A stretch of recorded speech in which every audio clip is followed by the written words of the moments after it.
We got about a mile and a half out from the Golden Bridge. I finally realized the war had ended. I cried for 2-3 hours. I couldn't stop. I thought, I'm alive, physically pretty good shape, and the war is over. I was just like being born again. I'll never, ever forget that.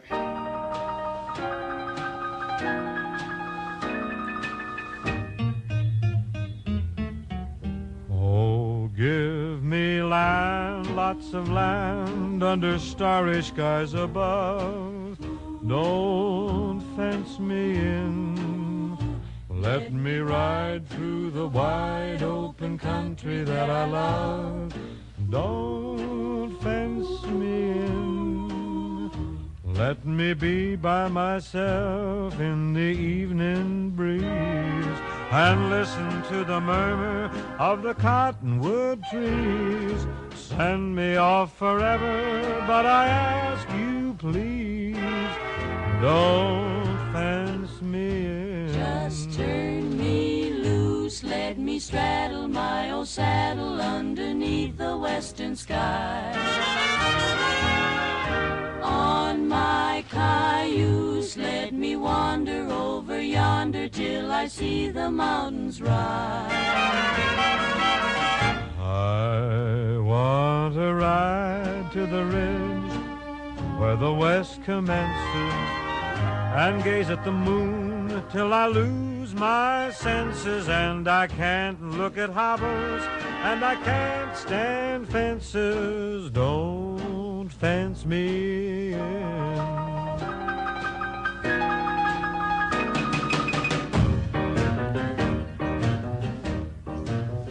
Oh, give me land, lots of land under starry skies.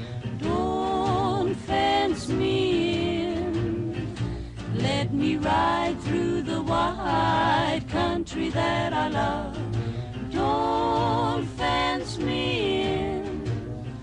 Let me be by myself in the evening breeze and listen to the murmur of the cottonwood trees. Send me off forever, but I ask you please, don't fence me in. Just turn me loose, let me straddle my old saddle underneath the western skies. On my cayuse, let me wander over yonder till I see the mountains rise. Ba-ba-ba-ba-ba. I want to ride to the ridge where the west commences and gaze at the moon till I lose my senses. And I can't look at hobbles and I can't stand fences. Don't fence me in. No. Papa, don't you fence me in. My name is John W. Benter of Crosby, North Dakota. I grew up on a farm 5 miles northwest of Crosby on a farm. We had no electricity, but we had a flowing well, and it was a small farm. We had a team of horses, 4 or 5 cattle, chickens, and probably 4 or 5 pigs. And we had to make our living off the farm. In them years there was no crop, lots of grasshoppers, lots of dust blowing. The grasshoppers were unreal and had lots of dust storms. And there was no crops for at least 5-6 years. My dad had a thrashing machine that never left the shed for 6 years in the 30s. And so he was out trying to do construction work to survive. And when I was 9 years old, my parents divorced, and I had a older brother and an older sister, and so our family was split up. My sister and my mother went to Havre, Montana. That was where she was from. And then my brother Ray and I stayed in Crosby on the farm. And we stayed down the farm till the war broke out. And then Dad had moved to Bremerton and worked in the shipyards there. But anyway, I stayed in Crosby. Ray and I stayed, and we tried to do the farming in the last 2 years of high school. And when I was a junior in high school, I hitchhiked out to Seattle, and I spent the summer with Dad out in Bremerton, Washington. And I got a job at a torpedo station named Monroe, right out of Bremerton, where they made torpedoes for the war. So I spent the summer there, and everybody wanted me to stay there, but I insisted that for some reason that I wanted to come back to Crosby and finish high school.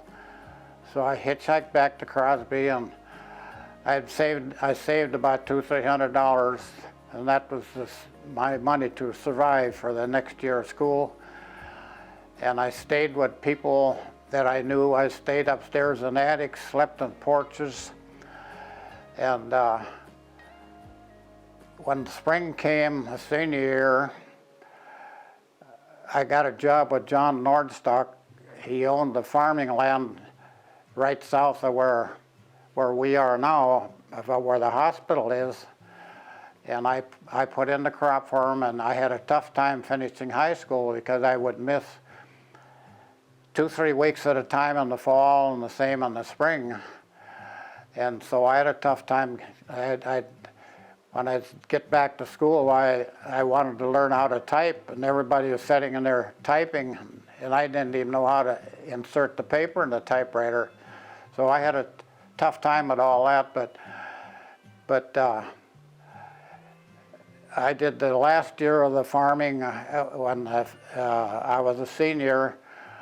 I cut all the crop myself with a 10-foot power binder with a 1530 tractor on it, all by myself, because my brother had enlisted in the CC camp, which the government had at that time. So I did all the harvesting. Then I had to shock it all, and I looked at all that, and I said, my God, how am I ever going to do all that? But I managed it. And I borrowed after I got it all shocked, I borrowed a team of horses from the neighbors, and I hauled in all the grain from the shocks and made 6 big piles of hay, like big stacks. And Dad came home one weekend and took the thrash machine out of the shed and thrashed all the harvest, and that's the thrash machine was used in Divide County before the war. And the thrash machine during the war was sold to some people from Columbus, and it ended up down there. And in fact, the Divide County Historical Society has got the thrash machine back here now, so it's on display up here at the thrashing show, which is kind of neat. I survived the senior year. When it come to take pictures, I had no dress clothes. I borrowed a kid named Howard Berg. I used his necktie and his shirt and a jacket, so I took my graduation picture. And that was June 11th when we graduated, and June 13th I volunteered for the Army. My mother's name was Lula, and my dad's name was Henry. Well, they were both on the farm till they got divorced, and then my mother went back to Havre, Montana, so she worked for Buttery's at a big store out there. And my dad just stayed around and did construction work, and when the war started, he went to Bremerton and worked there. And then he stayed out in the Seattle area to that. Never came back to Crosby. I never really got to know my mother till after the war, because I was only 9 years old when she left here from the farm, so I never got to really know my mother and sister till after the war. Then we started getting together, so we got together real good after the war. Yeah. And my dad, of course, it was the same way with him. but he was more closer to us because we were with him more than I was my mother, you know. He turned into the logging business, and he had a contract to harvest all this timber behind Seattle's watersheds. So when I was discharged, I spent the first 3 months there and stayed there. My dad did a lot of mechanical work for people, and like Ray and I had to do a lot of the farming, so we learned the hard way. I mean, we took care of the machinery, and we were alone on the farm a lot of times, and we were still young kids, so we grew up real fast. Yeah. We were never that close to my mother, and same with my dad. We were alone a lot on the farm, and we just survived on, if the eggs would lay a lot, or the chickens would lay a lot of eggs, we'd eat pretty good. We got a lot of relief meat from the government at that time, so we were just surviving is all, but we were happy. Yeah. Well, Brother Ray, I was the youngest, and then it was Ray, and then the late 30s then he enlisted in the CCs, and my sister, we just barely knew her at all till after the war. She grew up then in Havre, Montana with my mother, Mildred, yeah. I went in the military in '43, and he was working on a farm, so he got deferred. He went in about a year later. He was older than me, so I was in the service a year before he was, yeah. The only connection that I remember, Dad had a brother here, Elmer Benter, that ran the bulk plant in town, and he was a cattle buyer. So we got to know him when they needed some fuel for the farm. We would contact him, but other than that, we were kind of isolated. We were pretty much by ourselves, and we never got to be involved with school much because we were always working on the farm, so we never got into athletics or anything like that. Yeah. The family car was a 1939 four-door, six-cylinder Dodge. And Ray and I, we would buy a Model T for $5. It was all beat up, fix it up, sell it for maybe $10 or maybe $15, and made a dollar or two. And I remember one weekend Dad had Ray and I take all the seats out of the car and clean it up, the spring cleaning, so to speak. We found 50 cents under the back seat. We never got to keep it. So there was no money around, believe me, none whatsoever. And I had a good friend came, Norman Benson, in school here, that they had the bowling alley here up on Main Street at that time. And he had a job he set pins. And he showed me one time he had a handful of coins. I probably it was $2, $3. That was the most money up till then that I had ever seen. And I thought he was the richest kid in the county. So money was scarce, yeah. Well, we would drive the Model T to school a lot when the weather was good. No cab on it, just a windshield. And then I forgot to mention too, when I was about a sophomore, Dad had a job at Blank's coal mining down in Larson. So then we lived there for a year and a half, and we would drive that Model T from the farm to there and fix a couple flat tires on the way and this and that, maybe do a little overhauling. And that was quite a trip, and we would ride the last year Dad would haul 2 loads of coal a day, and we would get up early in the morning and get in this truck with 5, 6 ton of coal on it and get to school in Crosby. We went to school in Crosby, and then we'd go home with about 5 o'clock with Dad had hauled another load of coal in during the day. We'd go down to the pit and hand load up 7, 8 more ton of coal, put it on the truck, and have it all ready to go in the morning again. The road would be half blocked. There used to be a curve in the road between here and Noonan. You can see part of the old bridge to where the pig farm is now. And we would hand shovel around that curve on that road and around that hill some mornings because they never plowed any snow. But we rode that truck for almost 2 winters to go to school from down there, from the mine. Well, first of all, a lot of them were tough because the school buses then were all horses. In the summertime, they had a wagon on it. When winter came and the roads got blocked, they'd take the bus off and put it on a sled runner. And one winter that tipped over when Ray and I were on it. And in the middle of the bus, they had an old wood-burning stove to keep you warm. And the horses went over a big drift, and when the sled got over the edge of it, it hit the ground and it tipped over. And it came right off the sled because it was just sitting on there, and the horses kept on going down the road. And that was big excitement for us. And in the spring, to show you how nobody plowed snow in them days, there was one big drift out here about 2 miles out of town. We got all the neighbors together. I was a senior in high school then, and shoveled that drift out by hand so they could drive on the road to get to school. It was a different world.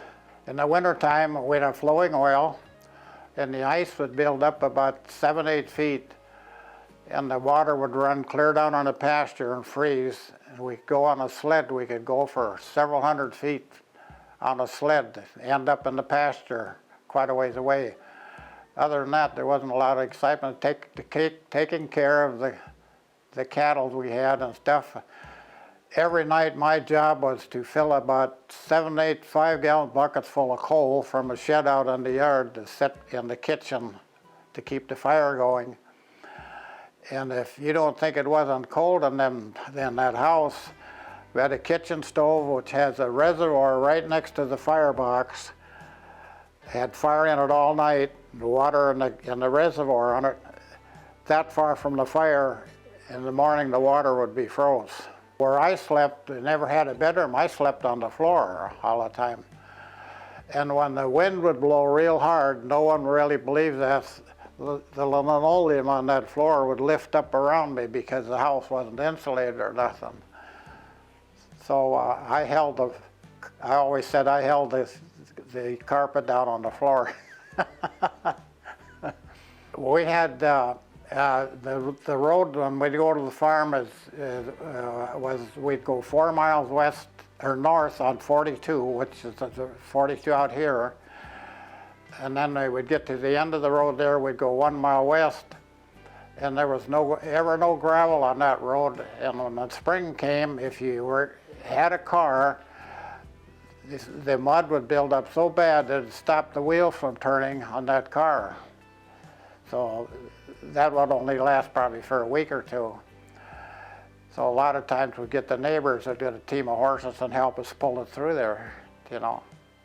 I had 2, 3 kids that were in school that were real good friends, because I stayed at their houses a lot.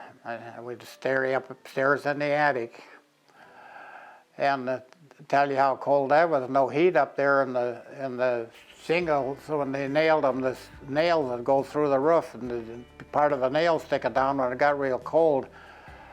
And breathing up there, them nails would get full of frost. And that's how cold it was in there. No bathrooms, no water, no nothing. Had an outhouse out in the backyard. And we didn't know any difference, so we thought it was fine. Had a couple that we might go to a movie once in a while, but no girlfriends, no. I was scared of girls.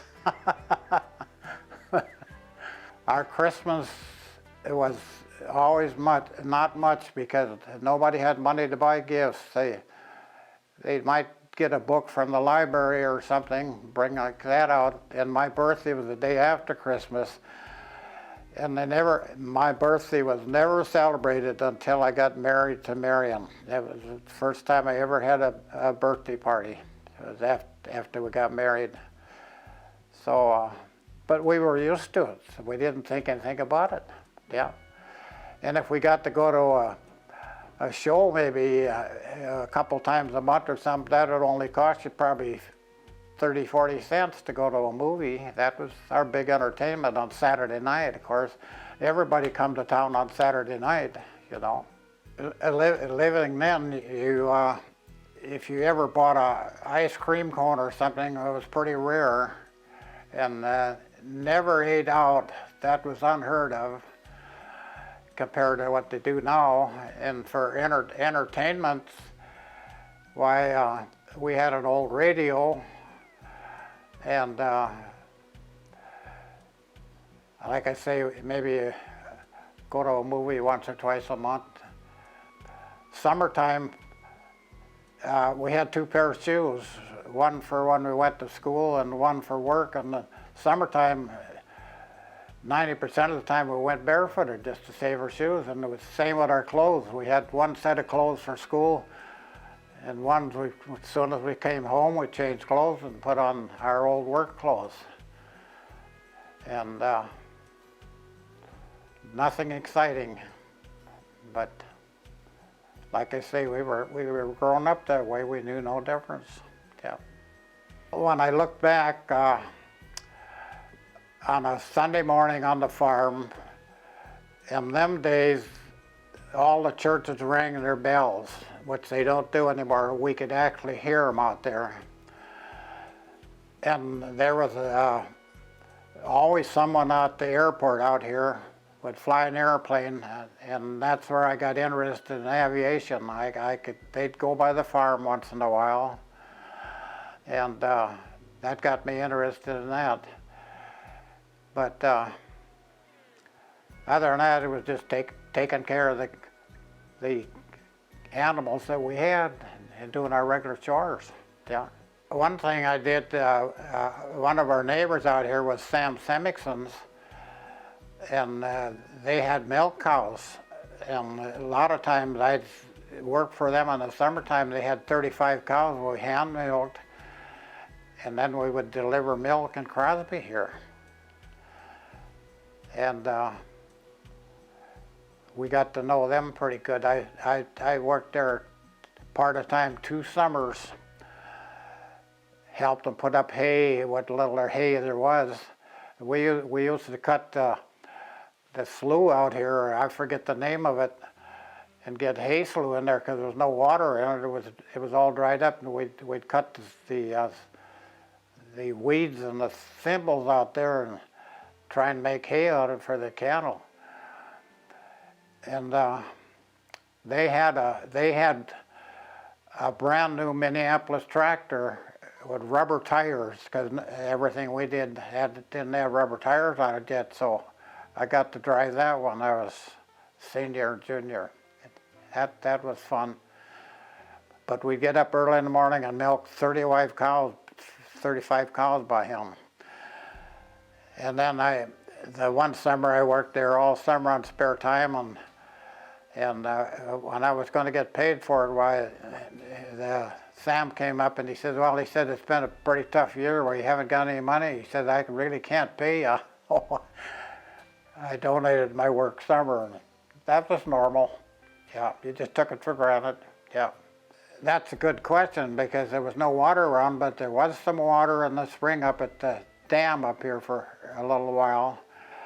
But I never learned to swim. In fact, there was frogs up there that lived there for 4 years and never learned how to swim because there wasn't enough water. So I never learned to swim till I got overseas in the jungle, and I learned to swim in the ocean and some rivers back in the jungle. So I never learned to swim till I got in the service. Yeah. I remember Pearl Harbor real well. Yeah, I was staying in town with some people, and then of course I was a senior in high school then, and 2, 3 of the kids volunteered right away and went. And I was determined I wanted to finish. I don't know why, but I just had in my mind I wanted to finish school, which I did then. Yeah. But a lot of people went out, like my dad did, went out west, worked for the government, you know, for the war effort. Yeah. And then they started, the last year I was here, they were starting to go to the farms and get scrap iron, you know, because the government needed the iron for making equipment and stuff. So anyway, during the war, our thrashing equipment, we had a 10-ton Holt Caterpillar, which we farmed with, and Opman Taylor, which was very valuable, and to now, at that time, that was running the thrash machine. They drove them to town during the war and scrapped them. Yeah. So when I went to the Army, the only thing I owned was a .22 rifle.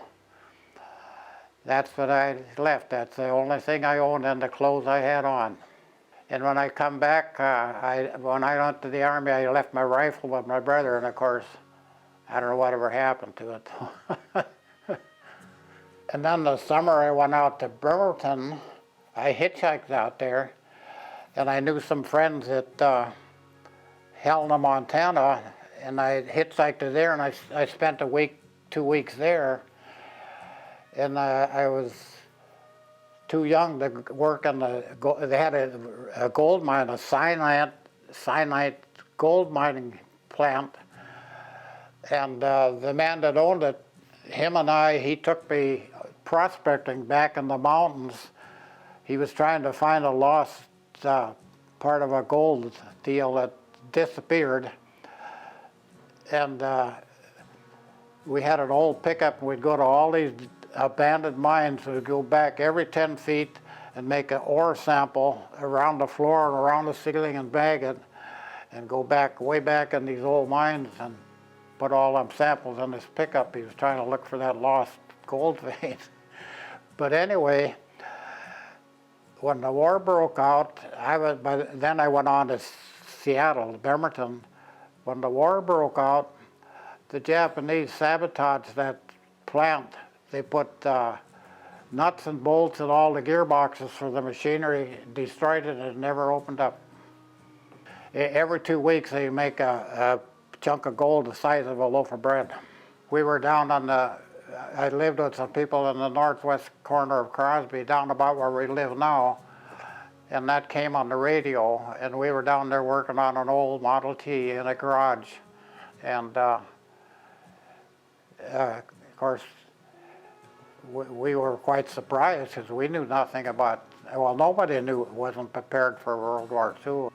So that changed the attitude completely, yeah. There was a lot of people that volunteered right away, like some of our school kids did, and then that's why I volunteered. I was a perfect one to volunteer. I had no close connection with my family. I had no girlfriends. I didn't smoke, I didn't drink. So I was the perfect one to go to the service. It changed everything, because you couldn't buy any new cars, you couldn't buy any new trucks. Everything was rationed.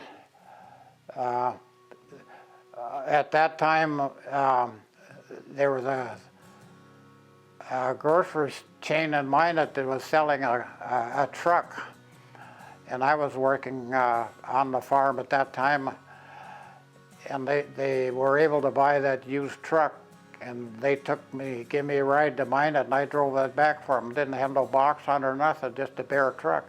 So they were looking for equipment like that because there wasn't anything new. You couldn't buy tires. And I've got a lot of ration books from home that we had on the farm. And everything went to the military. That's probably the only war where the government, all of the whole nation was united to win the war. Everybody went all out, 100%. Nobody complained about whatever it took to do it, do it. Yeah. Well, I knew my last year of school that when I finished school that I was going to volunteer, which I did. I graduated June 11th, and the 13th I volunteered for the military. And I'll have to tell you a quick story about that. 13th was on a Sunday, and we had to go up to the courthouse and get your ticket for the train the next morning to leave it here on the Galloping Goose, we called the train here.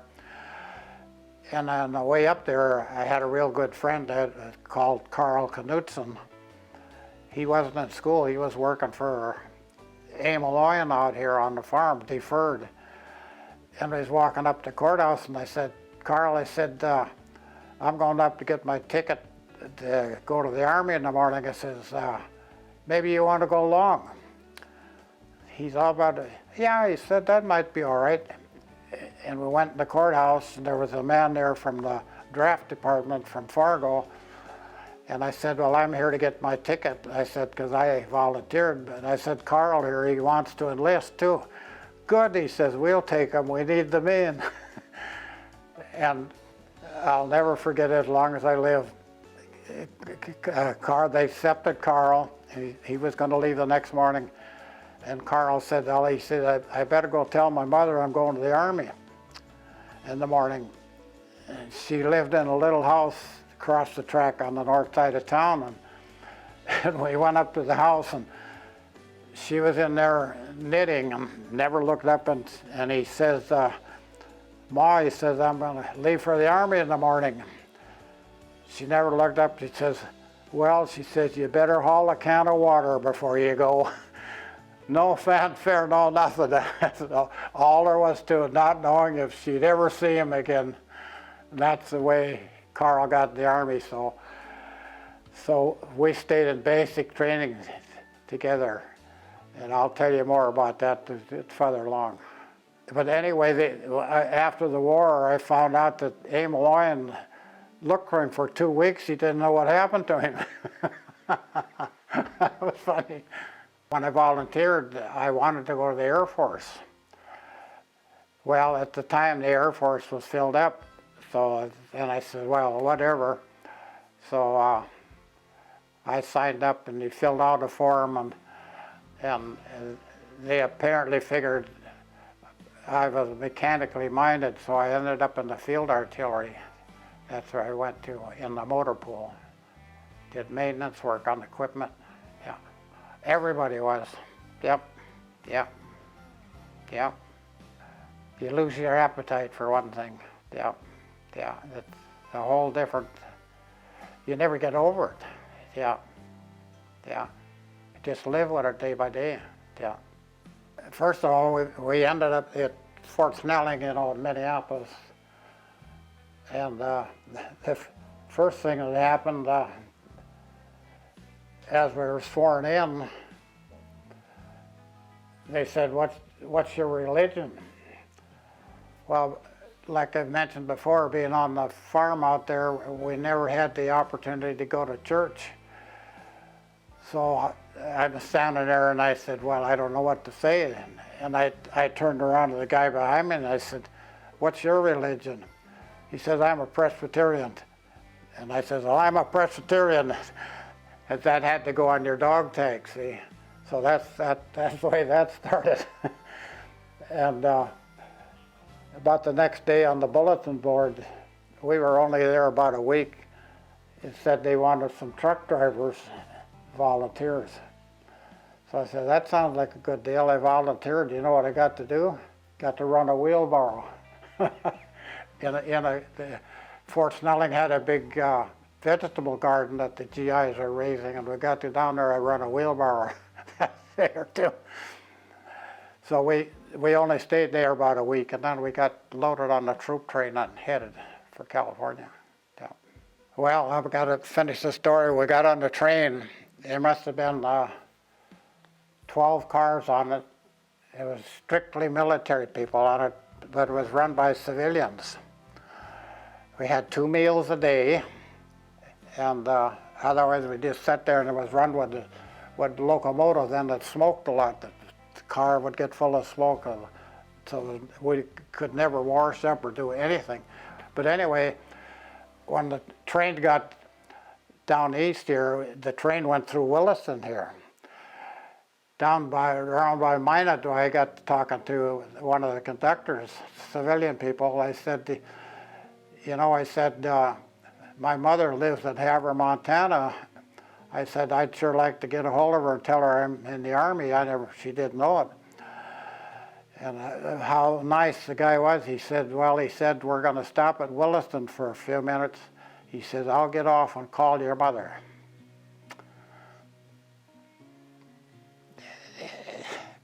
Edward, when we got to Havre, they stopped that train, them 4 cars, they stopped the car I was in right by where they step off. My mother was standing there. Yep. Never seen her for 3 years. For 3 years after that. Yeah. We went to Camp Roberts, California. And when I went that day on the train from here, there was Wilmer Morgan, Charles Rupert, and Carl Knudsen and myself went.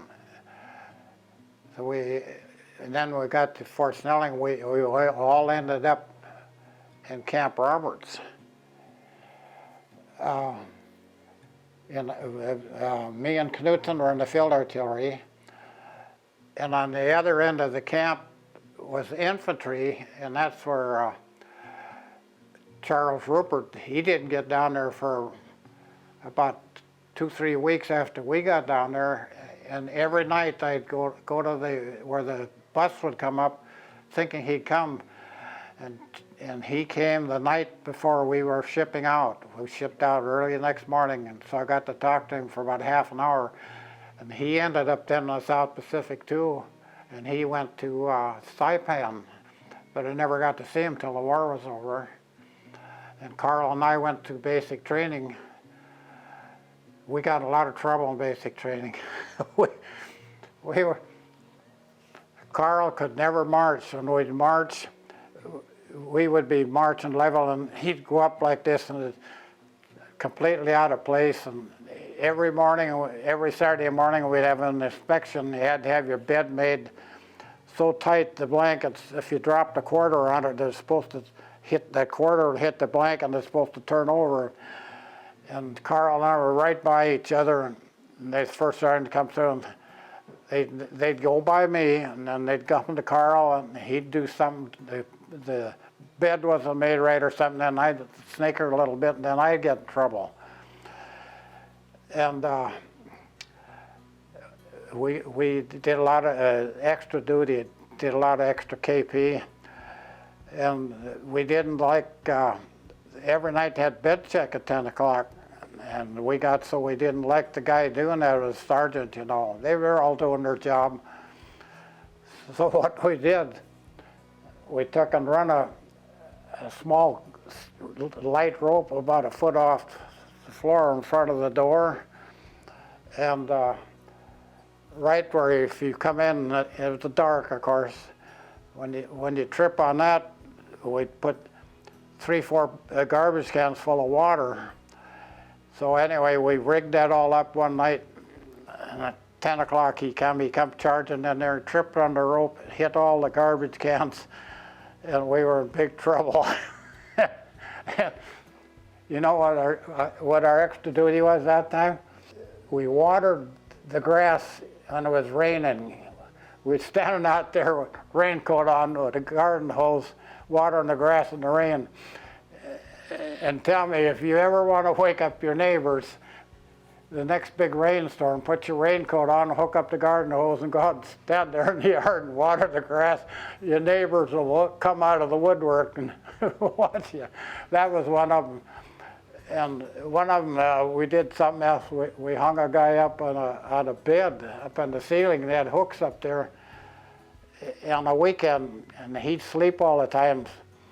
So we lifted him up, he was sleeping, and then we built the fire in a waste paper basket down on the floor, and then we of course, we hollered fire and this and that, and he finally woke up. And we couldn't get him down right away because he was kicking and jumping. So we got in trouble with that. That time, Carl and I were supposed to scrub the floor barracks with a toothbrush.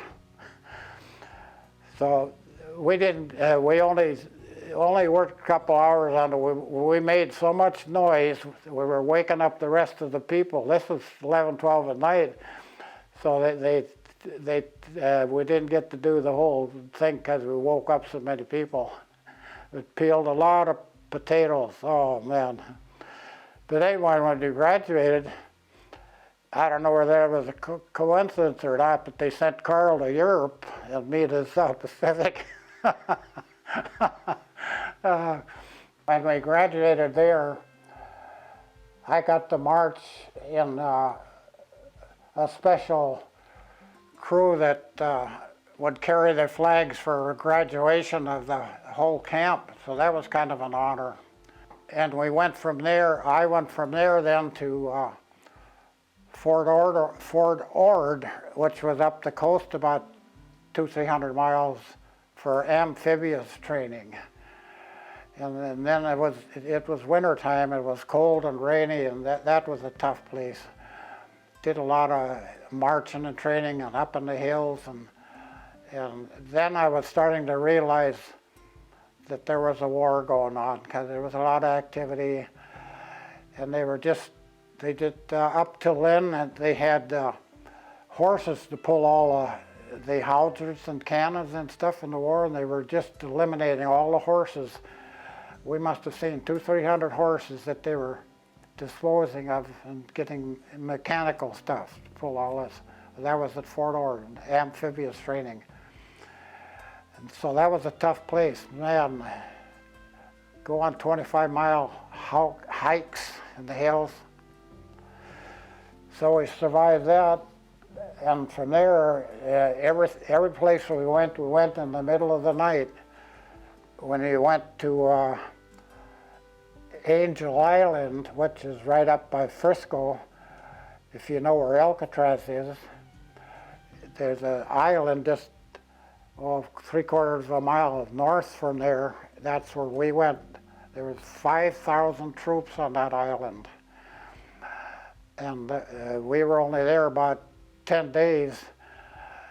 And I don't know why, me and 2 other guys out of 5,000 people were picked to go to Frisco to work in a warehouse for 3 days. And I thought that was pretty special. I don't know how they ever picked me. And every morning they'd pick us up on a ferry. The ferry would stop at Alcatraz to pick up school kids because there was prisoners there then. So I'd get off the ferry and go run around Alcatraz just to say I'd been on Alcatraz. And we did that for 3 days. So that was kind of neat. And did some KP duty there too. Got in trouble there too. We had automatic potato peelers. You could put potatoes in there, and you're supposed to stop it when they got all of the stuff chewed off, the peeling and stuff. We'd leave them run. It would eat them right up to nothing. So we got clued in on that, and then in the dishwashers, you had a machine, you pile them all on a rack, and it went through about a 10-foot thing and washed the dishes. So we decided we were going to wash our clothes in there, so we got in trouble with that. So anyway, we survived that, and in the middle of the night then, about a week and a half, we were at that Angel Island. In the middle of the night, we loaded up on a big luxury liner. It was the largest ship on the West Coast at that time, called the USS Monterey, with twin stacks. 3,000 people got on that. And how fortunate I was. They made bunk beds on the back decks all over, and that's where I stayed. It was up on the top deck. You got fresh air. It was all right. But that was a tough trip. That was 18 days. You had 2 meals a day. When you got done with one meal, you got in line waiting for the next one. And we had a 3-day storm, big storm. On the top deck on calm water, it was 35 feet to the water. In that storm, I could reach out and touch the water at times. So everybody on that ship, but about probably 20 people, can you imagine almost 3,000 seasick soldiers? That was a story in itself, but I never got seasick. Man, it was crazy. But on the way, I'll tell you that later, on the way back, I got seasick. But so that was, you couldn't throw any garbage out, because if the Japanese happened to come along with a submarine and seen some garbage, they'd know there was a ship around. And we went all by ourselves because the ship was faster than they could go in a convoy. So they thought we were safer to go by ourselves. So we were by ourselves. So when we landed on Milne Bay, anyway, about halfway over, we didn't know where we were going. We had no idea. They announced that they were going to New Guinea. New Guinea, where's that? Never heard of it. So anyway, that's how we found out where we were going. And when they unloaded us, they had to unload us, would crawl over the side and get in the army ducks. We used to have one down here at our museum. You crawled, it hold about 25 troops. You crawled over the side of the ship and got in that, and that's what they took you ashore with. And that was a tough place. We were only there about 3 days, and they were burying people 24 hours a day, and they played taps for every one of them. That was a tough deal. We were just young and innocent kids yet, and seeing that, I'll remember that the rest of my life. That went on day and night, burying people. So then we were only there about, I was anyway. They split everybody up right then again. And about the 3rd day, my name was called out. I was supposed to go to Finchhaven. And they were going to fly me up there. I don't know why by myself. So we got this, they had an airplane stuck off in a hole in the jungle. I throwed my bargaining bag in the door, and the guy got the airplane going, and he was talking on the radio, and he had the engine running and everything, and he shut it down, and I said, what happened? Well, he said, they caught a call. He said, we can't get into Finchhaven, or something about they were bombing the runway or something. So I said, okay, so I stayed there and went up the next morning then, yeah. All by myself in that airplane. I don't know why I was picked like that. So that's when I met, then I got to the company they were with. And those people I got stationed with, the 260th Field Artillery, had been over there already for over a year and a half.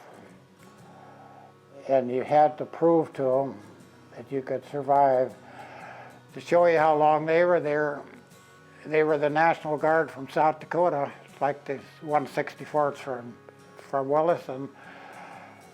They were at Pearl Harbor 3 days before it was bombed, and they left there.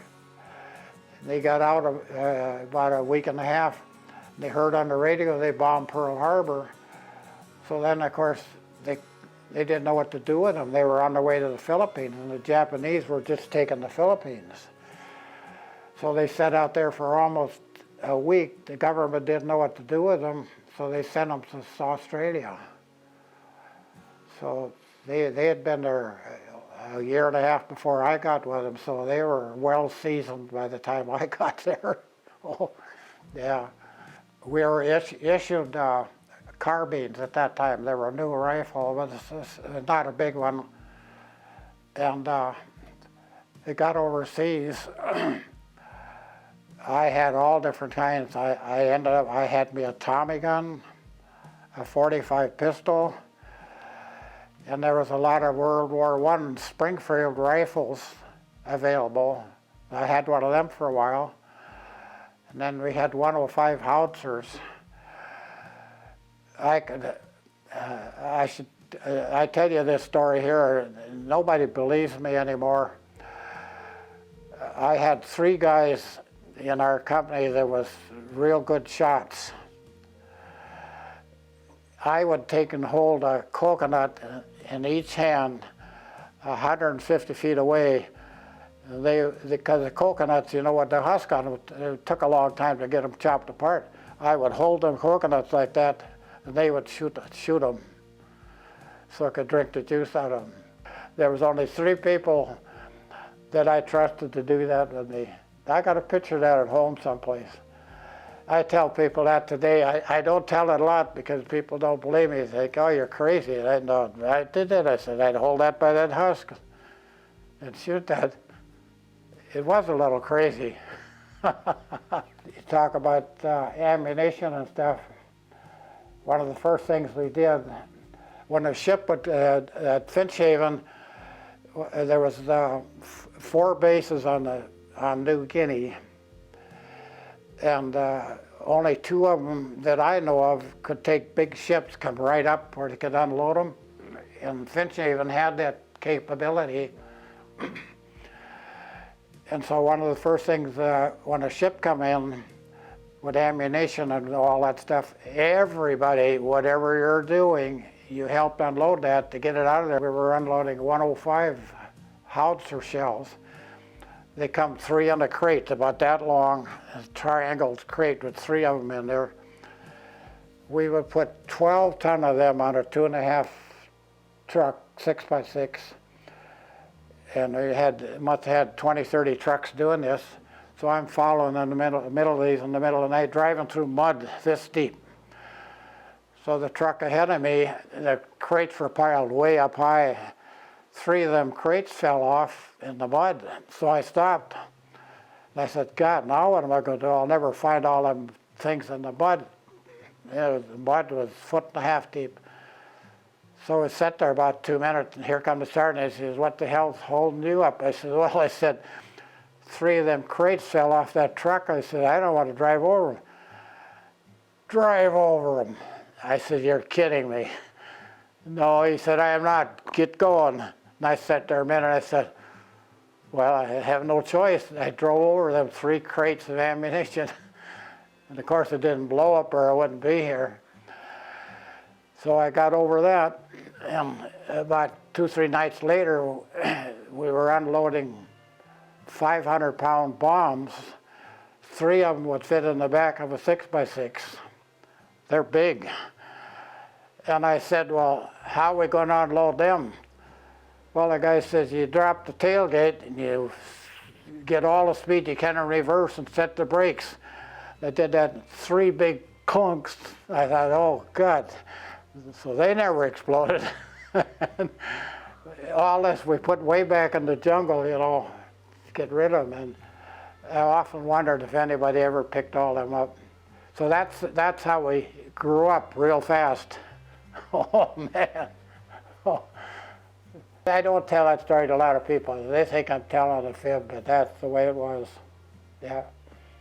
When them 3 big bombs hit, 3 big clunks. Oh, God. I would go down to the airport whenever I could. They had a big airstrip there, and it had a lot of planes that came in off from aircraft carriers that couldn't get back to their carriers, mostly torpedo bombers. And they had lots of different airplanes. They had British airplanes, but anyway, we helped unload the first 5 P-51s. You know what that is, a fighter plane, P-51. That unloaded the first 5 that came to the South Pacific off a baby aircraft carrier. They hoisted them off and towed them up to the airstrip. And the P-51s came on that aircraft carrier, but they came apart. They had the fuselage in a crate and the wings were all off. The P-51 One was a new night fighter, the first airplane over there that had night radiator on it, radar on it. So anyway, when they got these airplanes going, they started changing the war in the air a little bit because we had better airplanes. So what they were fighting with before was P-39s, which was a single-engine airplane. It was kind of outdated. I was there, they taxied a whole squadron of them down to the end of the runway. This is right out to the jungle, kind of as far as they could. It must have been about 10, 12 of them that day I watched them. 2 Jeeps come along, picked up the pilots, and a kid come along with a D8 bulldozer, Caterpillar, pushed all these airplanes off the runway, drove on top of them and crushed them. And they had a nice windshield on them, a triangle windshield about that big, 3 inches thick. So I thought, well, I want that for a souvenir. I had a screwdriver and a hammer, and I'm down on top of all these crushed airplanes right on the end of the runway trying to get this window out. And a squadron of B-25s started taking off, and they had just converted them with 20 millimeter cannons. They had converted them and put in the nose of the airplane, so they were overloaded, and they were coming off that runway, and I had to bend down. The wheel were right above me. After about the 5th one run over, I said, I don't have to be here. So I never got my window. 3 years and never came home. Nope. Yeah, when we were unloading off the ship, off the luxury liner, all these guys were saying, oh, I got to be back in 6 months. I got a date to be married and all this, and they would all tell that. And little did they know it would be 3 years if you survived to get back. So I'm standing there, I had no girlfriends and stuff, so it didn't bother me any.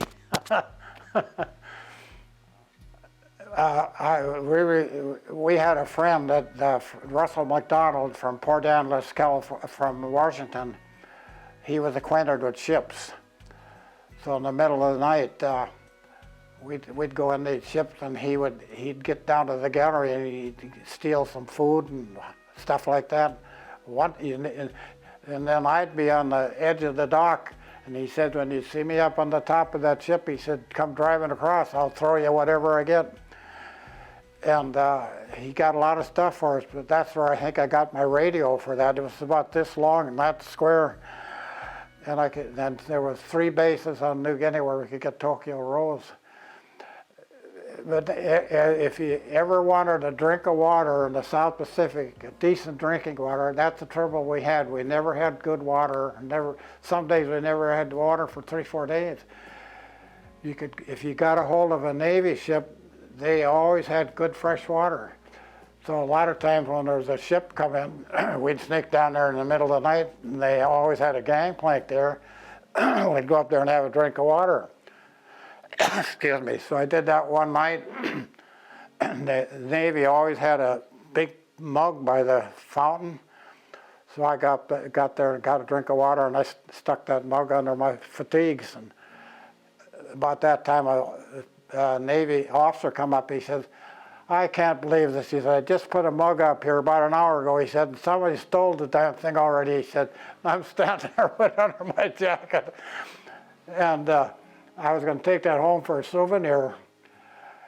About a week later, in our tent, Jim Yarbo from Albuquerque, from New Mexico, he got in a fight with one of the other kids in the tent. My mug was laying on my bunk over there. He grabbed it and hit the other guy in the head with it and broke it, so I never got to keep it. She was kind of comical. She'd tell about all you poor GIs there, you got to be here fighting and this and that. And we could never figure out. She could tell you who went on a raid the night before with an airplane or something, who the pilots were, what kind of bombs they dropped, what kind of airplane they flew, where she got her information. We could never figure it out. Yeah. But anyway, to show you how we treated our war enemies. You know where she ended up? After the war, she moved to Florida and retired. But I got acquainted with the U-boats, the ones that came out at night, small torpedo boats. I got acquainted with the crew of those.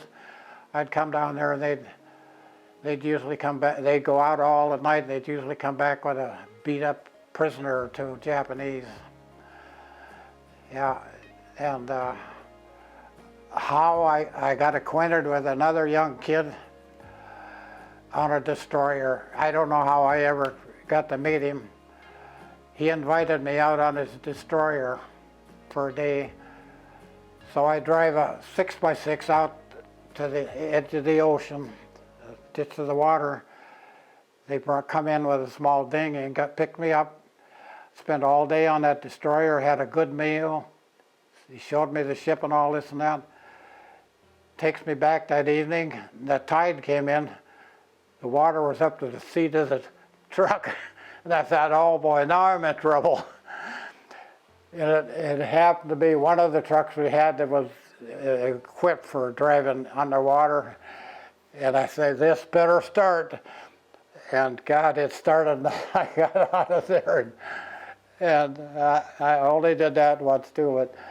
And I often wondered if that kid ever survived the war at all, because the war was just really getting going then. And the destroyers got a beating. I often wondered if he ever survived. I have a little black book at home. I was obsessed with, I had people in there that I got to know from all over the United States. And I looked a lot of them up after the war. And I had, of course, 7 of them personal friends that we looked up every year. They all came back to Crosby.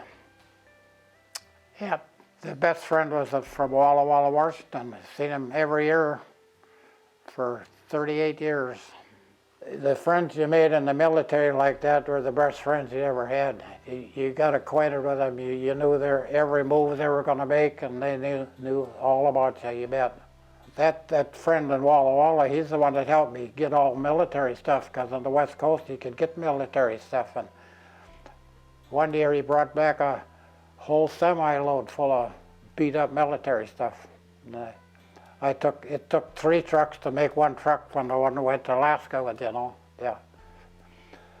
And he thought so much, when we used to go out and visit them, we'd load all the kids in the back of a car, and Marlis used to go along, Marion's sister. They thought so much of Marlis. When they had a girl, they named her Marlis. And the one Army buddy was at Roswell, New Mexico, where the UFO hit. That was probably the most interesting guy. I met the governor, the undertaker that picked up these bodies. I met him for 3-4 years, talked to him like we're sitting here. And I said, Gary was his first name. I said, Gary, so what's the deal on this BS about all these UFOs? He talked real slow, and he says, well, he said, I'll tell you what happened. I was there and seen it. If you want to believe me, fine. If you don't, he said, that's your problem. And his girlfriend was in the nurse in the air base there where they took the bodies. She called him to get small coffins for these bodies. So I know it's true. I met 3 of the Air Force people that loaded the bodies in the airplane. I got in the hangar where the airplanes were. This buddy of mine was the county commissioner, so we got into places where we weren't supposed to. And so that happened. I could tell them, some of these people that, excuse me, are researching this more about the UFOs than they do today, because I personally talked to all them people. The government was trying to hide it. Yeah, they still never admit that they were, but it was true.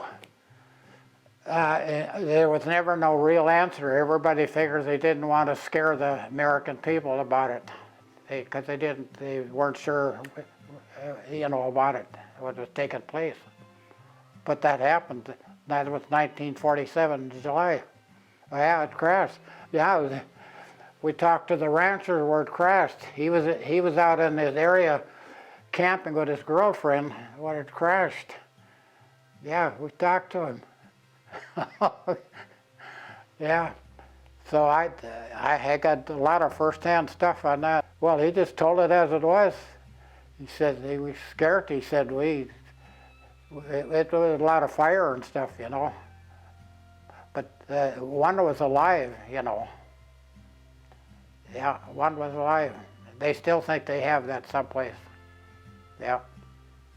I don't tell that story a lot either anymore. But he was the most interesting one. And then the other one was a good one was Harry Kearns from Wisconsin. We see him all the time. And he was, we called him Gloves Kearns overseas. He could steal anything. And you know what he was in his occupation in there? He was chief of police. So at his 50th wedding anniversary, I went down and I gave a little talk. I said, this is the best thief we had overseas. I said, and you made him a police commissioner for years. Oh, God. Yeah. The only formation we had overseas is when Roosevelt died. One day this got a replacement, a second lieutenant come, and he was checking everybody out to get acquainted with them. He come in our tent. I was in charge of the tent. And I got one picture of him in there someplace. But anyway, he talked to all the other guys, and he says, soldier, what outfit are you with? I said, well, I'm a 260th Field Artillery. It says headquarters battery. He says, well, what in the hell are you wearing Australian shoes for? And I said, well, sir, I said, we just went through a rainy season. I said, we were walking in a lot of mud. And I said, I just wore out my shoes. They just fell apart. And I said, about that time we were camped, I said, with a bunch of Australian people. And I said, I got acquainted with them. They were only here about a week, camped with us. And I said, they felt sorry for me. They gave me a pair of shoes. And he said, God, he said, I can't believe it. He said, what's your serial number? I said, 375-68342. He took that down. In about 2 weeks, I got a new pair of shoes. The reason this was special to me, Neil, about 4 years ago, when they celebrated landing at Europe, you know, and they were honoring the C-47 airplane that carried all the paratroopers in. So we have a tractor that was built to tow them airplanes. So I called up the museum in Minot and got permission to go down there. We wanted to demonstrate towing, which we did get to do. And I told the story about the one I'm going to tell you now about C-47. So at this program, they had 4 World War II people sitting on the podium up on the stage, and they had a couple of later office guys and one guy from Canada. They all gave speeches, and the guy in charge of it, he says, that any of you veterans want to say anything? And oh, no, but he didn't. I said, well, I have a good story about a C-47. So they put me up there and I gave a talk, and I had a good talk. I had standing ovation. I got done.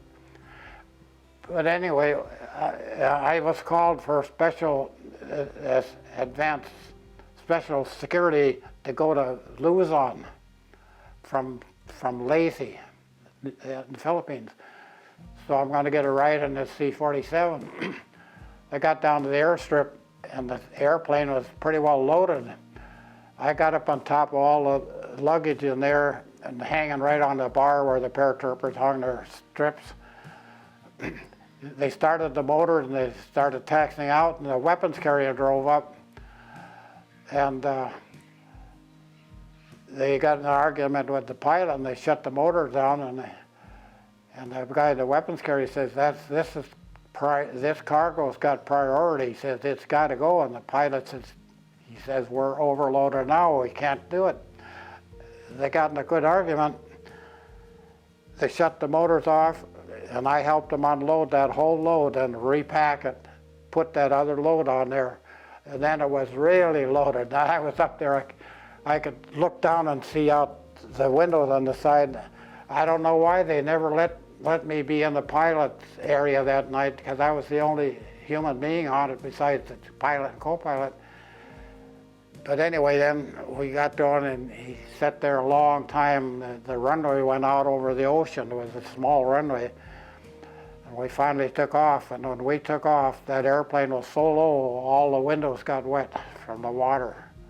It was only about a 2-hour flight to Manila, and when we landed, why the crew chief come walking out, and the pilot hollered out the window. He said, I want a new engine, starboard engine. He said, it's burning so damn much oil. He said, and the guy stood on the ground, he said, we haven't got an engine, we'll give you another barrel of oil.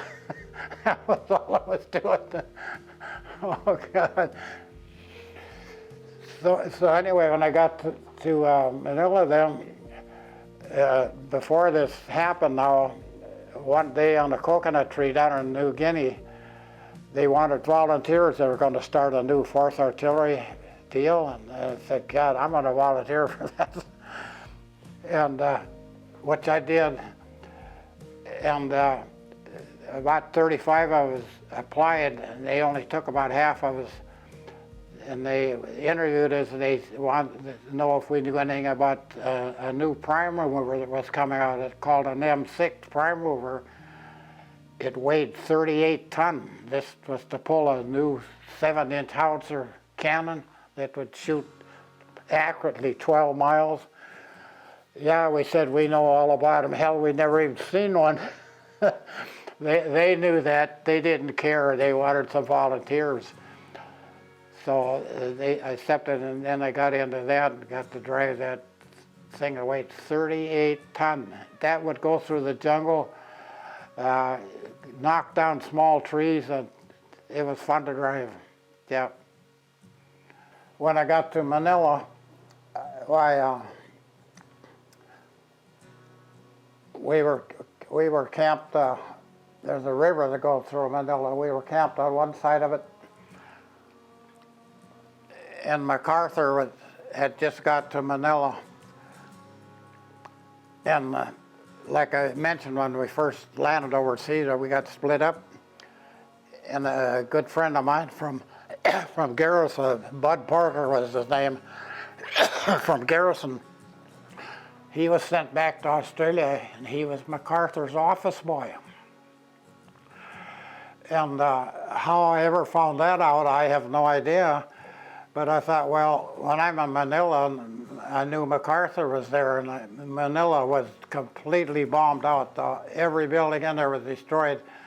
MacArthur was on the first floor on a building, and today they're arguing about what building it was. I thought it was the library, but I don't know, I don't remember for sure. In the middle of the night, I thought, I'm going to hunt up this friend of mine. So I got a hold of him. He come outside. They were shooting and bombing and grazing cane, and talked to him for a couple hours. And I said, I'm getting the hell out of here. I said, you could get killed here. And so I got to talk to him. How I ever found out he was MacArthur's boy, I don't know. I went down to where they, about the same time the war ended, I got down where all the prisoners were in downtown Manila. Got to see how they treated our prisoners, tortured them, beat them, starved them. How they could treat human beings like that is beyond me. That was pretty sad. And anyway, I found out also that when I volunteered out of the 260s, they ended up in Baguio, which is north of Manila, 100 and some miles. the war was so confused, I said, I'm gonna hitchhike up there and see them guys. I disappeared for 2 days. I hitchhiked up there in the middle of the night, 150 miles. I finally caught a ride on a mail truck going up there. And the guy that was checking the gate up there was Russell McDonald from Washington. I knew him real well. And sat there and visited most of the night. Went on a big wrecker call with him one night. He was running a big wrecker. We went up in the mountains and picked up a Jeep that fell off a cliff and hauled that in. So I only stayed there overnight.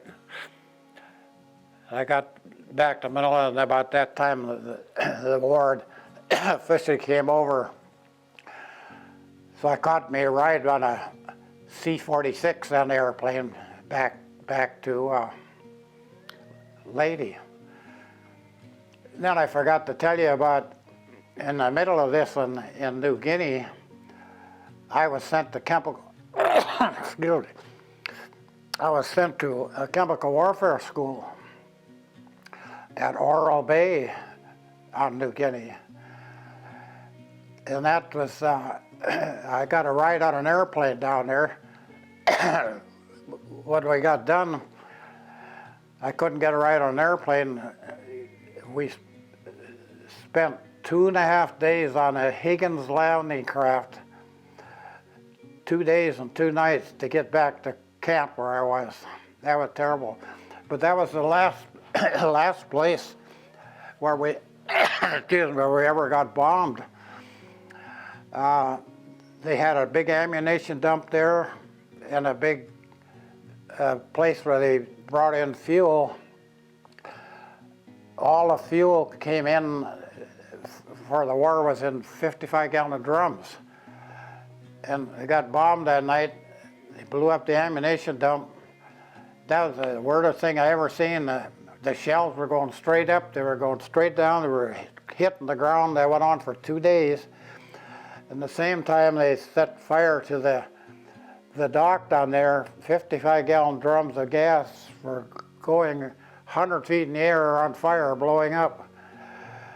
There was so much gas there to run out in the ocean, a half a mile burnt for a day and a half. That was at Oral Bay. Yeah.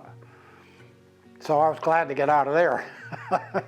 But 2.5 days on a landing barge, that was quite the trip. Oh, God. There was a lot of hand-to-hand fighting in the South Pacific, you know, yeah. There was four bases on New Guinea, Milne Bay, Finch Haven, and Alandia. On the fourth one, I can't remember what it was. And when I got discharged, the only big mistake I made, on our mess gear, the cup we had was all aluminum. And on that aluminum, I had scratched every landing we made, the date, and I had palm trees on it, and it had all that on that. And then when we got discharged, we had to turn that in. And the minute I threw it, I thought, I should not have thrown that, I should have kept it, which I could have. And that had that other base on there, and every date, every landing we made and stuff, a lot of information that I'd have had right on that stupid cup. Yeah. The first place we went was Tacloban, where there was civilization. Yeah, they actually had a couple of sidewalks, and it was kind of a village like. That was the most civilization we've seen until I went to Luzon. Yeah, we were training there to get these new prime rovers and that long tom acquainted with. Only got to fire it once, and the war ended. Yeah, it was a big cannon. It took when you moved it, you had to have a crane there that put the barrel on one deal and the rest of the gun on another one. So it was a big job to set it up. The reason it was never used before, in the jungle there was no place to use it. Like in Europe, they had more tanks and all that big stuff like that. In the jungle, they didn't. Yeah. This kid from there was 2 enemies in the South Pacific. One was the Japanese and one was the jungle. The jungle, there was so much animal noise, screeching birds and what all not in the jungle. It took me 6 months to feel comfortable with it, because if anybody was coming, when the tone of them animals changed, you knew someone was coming. And it better be one way or the other. And this Harry Kearns from Wisconsin, he never accepted the jungle. 3 times he took off all his clothes and would run screaming in the jungle, and I'd go grab him, bring him back. He never learned to handle the jungle. Yeah. I was one of the few people that was happy with the food in the Army, because I was brought up to eat whatever you could survive. A lot of people, they couldn't handle Spam. I thought it was fantastic, because we never had a lot of fresh stuff, you know. Everything was eggs and all that was all powdered stuff and all that. I never complained about the food. Like I said before, there was a lot of problem with getting water. Yeah, food was no problem as far as I was concerned. I climbed a lot of trees. I climbed a lot of trees and spread wire for communications. And I thought, well, I'm going to try that and see what it seems like. And I don't think anybody else ever did that. I climbed up there, and it was no problem to climb up there. And there was ants up there. They were 3 inches long, and bugs, and it was a horrible place. But I couldn't hardly get down. I had nothing to grab to get off the top to get hold of the trunk of the tree. So I only did that once. Yeah. I don't remember what we all trained with, but I was only there about 2 weeks. And on that whole island, all they had signs all over: don't sit on any rocks or lean on any trees, because it'd be chemical on them. So anyway, when I got back to base, then the commander, he wanted me to put on a demonstration with smoke. I'll never forget that. I made a smoke bomb that hung in the jungle for 2 days before it cleared up. You couldn't see from me, from you to me, because it was hanging in the jungle, you know, till the wind blew. It stayed there. So we only did that once too. New Guinea, they were always looking for different vehicles to pull the houses with. Anyway, I was issued a TD-18, which was a Caterpillar type International, had a 12-foot blade on it. I dug gun positions and eco shelters for ammunition with it on New Guinea. They got one out here now that I run at the thrashing show.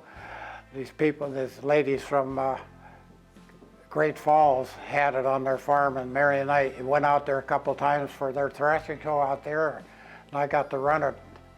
So that was kind of impressive. I got to run that. So I run that TD-18 in New Guinea. When I got to the Philippines, I was issued a brand new D7 Caterpillar that I cleaned campsites, pushed down a lot of coconut trees, and yeah. The last thing I did overseas with it, we were camped in a cove, a nice beach there. I'd clean the beach every morning with that Caterpillar. One morning we had a typhoon one night, and the next morning here was an airplane engine about this tall. The water had washed up overnight, so somebody had crashed an airplane there in the bay. And then when the war ended, they brought in a whole squadron of water buffaloes, which was the landing craft. Drove them right out in front of us out there, about 15 of them. They dropped they had a ramp on them in front for people to go out to the beach. They dropped the ramp on them and sunk every one of them, and the guy come along, picked up the driver. They sunk the whole works out in front there. That's when the war ended. Yeah. Didn't know anything about it till it happened. Yeah, that was unheard of. But I found out afterwards, excuse me, we had one guy in basic training, and at that time he was 35 years old. And I thought, man, that's the oldest guy I ever seen. He's 35 years old. And about the second week, one day morning in formation, they called his name out, and they sent him back to where he was. He was from Utah or someplace. And we finally found out that he was sent back because it had something to do with the atomic bomb, where he worked for something to do building the atomic bomb. So they sent him back there to get this bomb developed. Yeah, so that was different. But I thought he was 35 years old. He's the oldest guy I'd ever seen. Oh, God. Oh, we could have been 700-800 miles from there. See, that was the trouble in the South Pacific with the bombers, you know. The distance was too far. We didn't have an airplane. That's why they had to take all these bases getting closer so they could bomb Tokyo. And they had B-24s over there. Not a lot of them, but mostly B-17s. And the B-24 had a longer range than the 17, and so they did a lot of bombing. And a lot of people don't know this, but on Finchhaven, Charles Lindbergh was there. Did you ever hear that? He was there teaching the pilots how to get more miles out of their fuel. So he was there that summer. We never knew he was there until after the war. Yeah. Because I spent a lot of time down at the airstrip. I was trying to get a ride in one of them, but they wouldn't take you. They called them bamboo bombers. They were all made out of wood. Yeah, I never seen one fly, but there was always 2-3 parked there all the time. Yeah, there was P-51s and the P-40s, B-17s, B-24s, P-61s, a lot of aircraft. Because that was probably the biggest base on the whole South Pacific there, Finchhaven, yeah. And the landing strip was all made out of landing mats, all covered with steel, landing mats. I got some down here, they're panels that clipped together, and the whole runway was covered with that. Every night the A-47s, I'd watch them go on bombing raids. They'd be gone all night long. When we loaded up to come back, we got on a Kaiser ship, and we were 2 decks down below the water line. The walls were all sweating from sweat. Everybody got seasick, including me, and the puke was coming down from the top bunks down over everybody. It was absolutely horrible. And for some reason, I was called for special duty to wash down the decks at night with a big water hose. And there was a lot of card games, a lot of serious ones, people playing cards. They'd announce on the radio, clear the decks because they were going to wash the decks down. And of course, half of them wouldn't get up. I come with this 3-inch water hose. I hit card games, cards, and money would fly, and people, a lot of people didn't like me for a while, but there was cigarette butts all over it that catch on everything that it could. But that was my duty on the way back. And it stunk so bad where my bunk was, I got permission to take my bedroll. I slept up on the top deck, up in the open on the way back. And then when we landed that night, I'll never forget that. I don't remember how many days that took. I suppose about 2 weeks, a long time. But when we got about 1.5 miles out from the Golden Bridge, I finally realized the war had ended. I cried for 2-3 hours. I couldn't stop. I thought, I'm alive, physically pretty good shape, and the war is over. I was just like being born again. I'll never, ever forget that. When we landed in Frisco Bay there by Oak Island or whatever it was. We got split up again. And I was looking forward to having a nice meal that night. So when we got split up, that kind of hurt me a little. So they said, well, you can go to the mess hall and get a meal. I went up to the mess hall and opened the door, and here's a whole bunch of young kids running the mess hall. And I was an older guy there, and I said, what's all the deal with these young guys here? He says, they're prisoners from South Africa. When the war started, they took them prisoners and they brought them here, and they've been running the mess hall.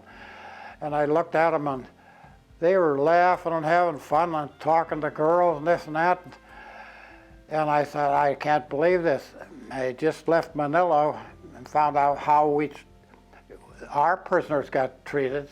And here these guys have been here for 4 years living like kings. I stood in the doorway a minute and I says, I'm leaving. I turned around and left. I never ate that night. I couldn't eat.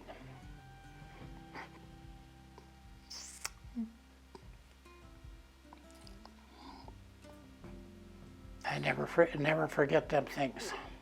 No. Yeah. We only stayed there a couple, 3 days, and then we got on a ship to go to Seattle up to Fort Lewis. I got discharged. That's where I got discharged. Because on my discharge, or on my paperwork, my dad was listed for Seattle, so that's where I was discharged. And we lined up to get discharged. That's when I threw my cup away, which I didn't. But anyway, we got to the end. You got $100 a year bonus from the Army, big bonus. And come to the guy, and he said, well, Sergeant Benter, he said, here's your $300. And I said, I'm not a sergeant. I said, well, you're Benter, aren't you? He said, what's your serial number? I said, 37568-342. Well, he said, that's you. He said, here's Sergeant. He said, here's your $300. I never knew I was a sergeant. I had got promoted somewhere along the line. So I thought, well, that's a good deal. I had $300. I was the richest man in the world. I hitchhiked a ride. Dad lived in Seattle. I hitchhiked a ride to Seattle. I got off on First Avenue, the busiest street in Seattle, walked over to a pawn shop, had my stripes sewed on. That's the only time I ever wore my stripes in the military. And I sat down on the curb, right on the curb on First Avenue in Seattle, cars going by. I sat there for 2 hours just enjoying civilization. And I finally called my dad and told him I was back. Yep.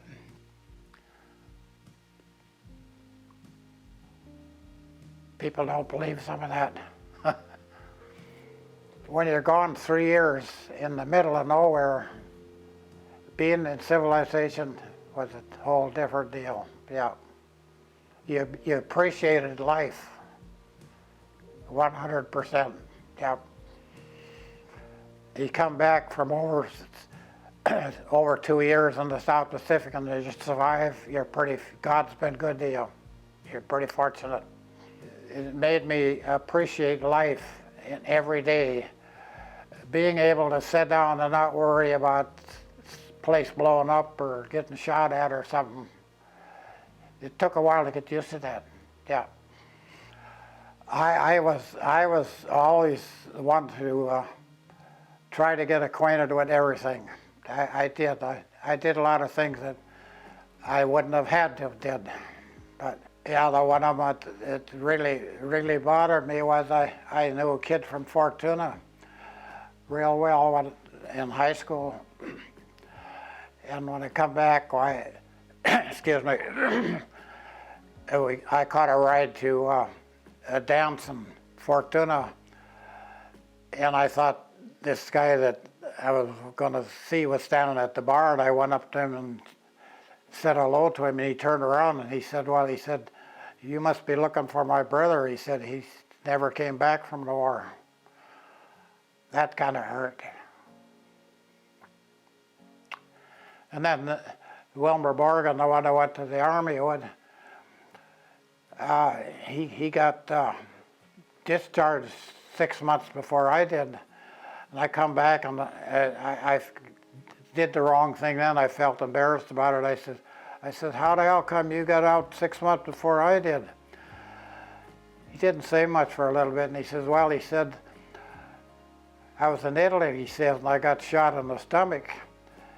So he said, I got discharged. And he said, they told me I'd live to be 20 years. He lived for 15. He died. Yeah, he got shot in the stomach. Things like that, yeah. One guy was in our class, he was the one that was the master. He got all the A's and all the big privileges. George Phelps was his name.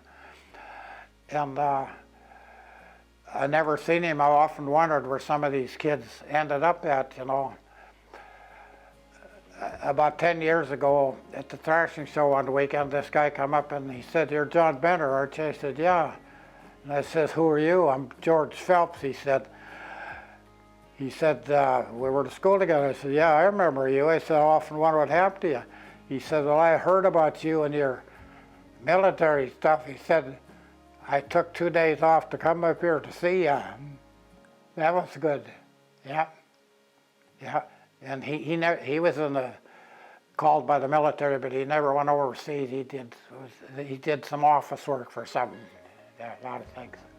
The military is good for 90% of the people. They learn discipline, and to be on time for things. It makes you for a better citizen. Yeah, absolutely. Yeah.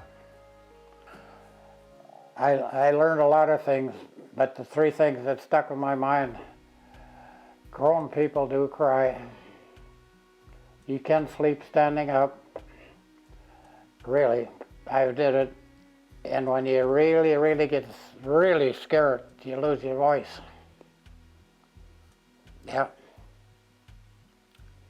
Yeah, they're all three true. Yeah. Well, it stayed with me forever. I thought a lot of the military, and Marion and I had tried to keep the military World War II alive by keeping all this military stuff. Went on a lot of trips with the vehicles, and I loved the Army. I really did. And I was growing up where we had nothing, and I got to do a lot of things that I would never have happened to have accomplished and did if it hadn't been for the military. To me, it meant a lot that I respected the military. Well, when I got back to Crosby, I stayed the first summer out in Seattle because I wanted to come back. I told my dad, I said, to get to this logging camp, you had to get on a special little train in Seattle. It was behind Seattle's watersheds, so you couldn't drive up there. It was kind of isolated.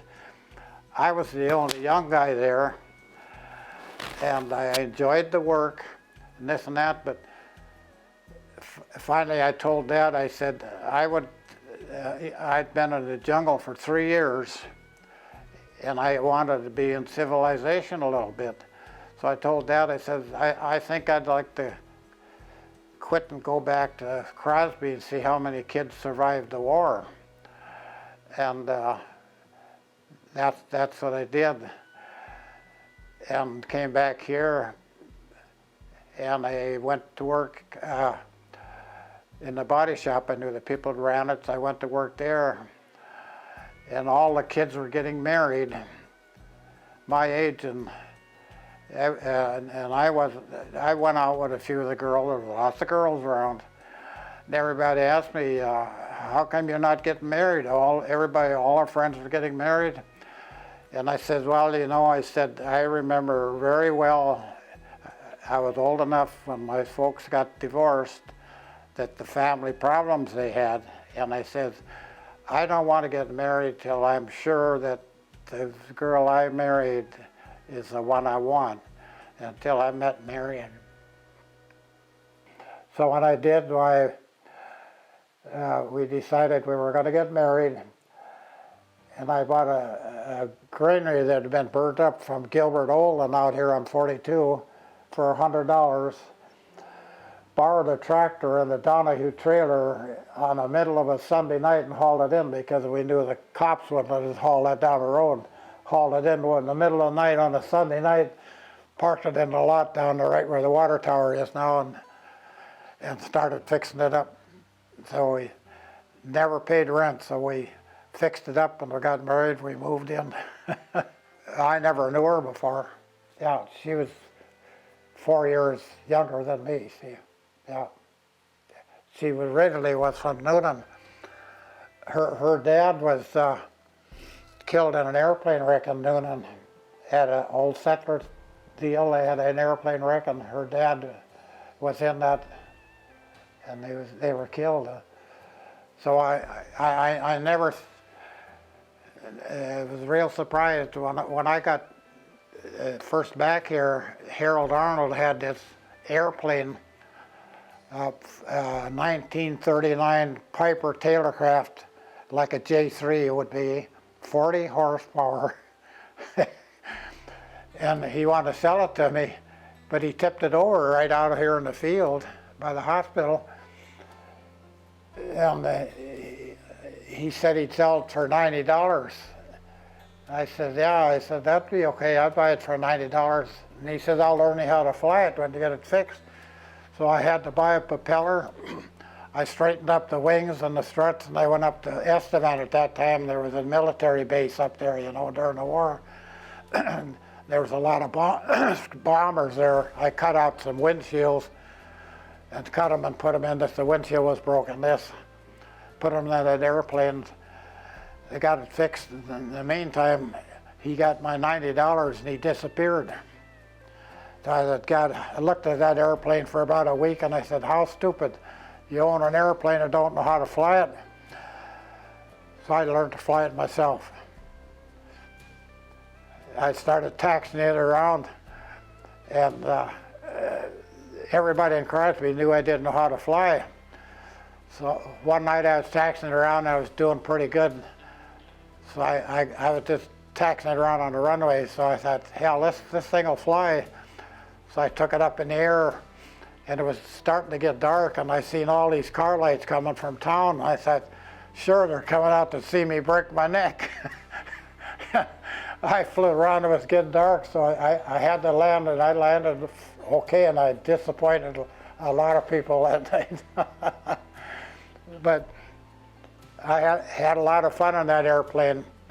I flew it that fall. I'd go out and land in the fields and go combining with people and this and that. And the windshield turned black, and the patches I put on it started coming off, and it was looking pretty tough.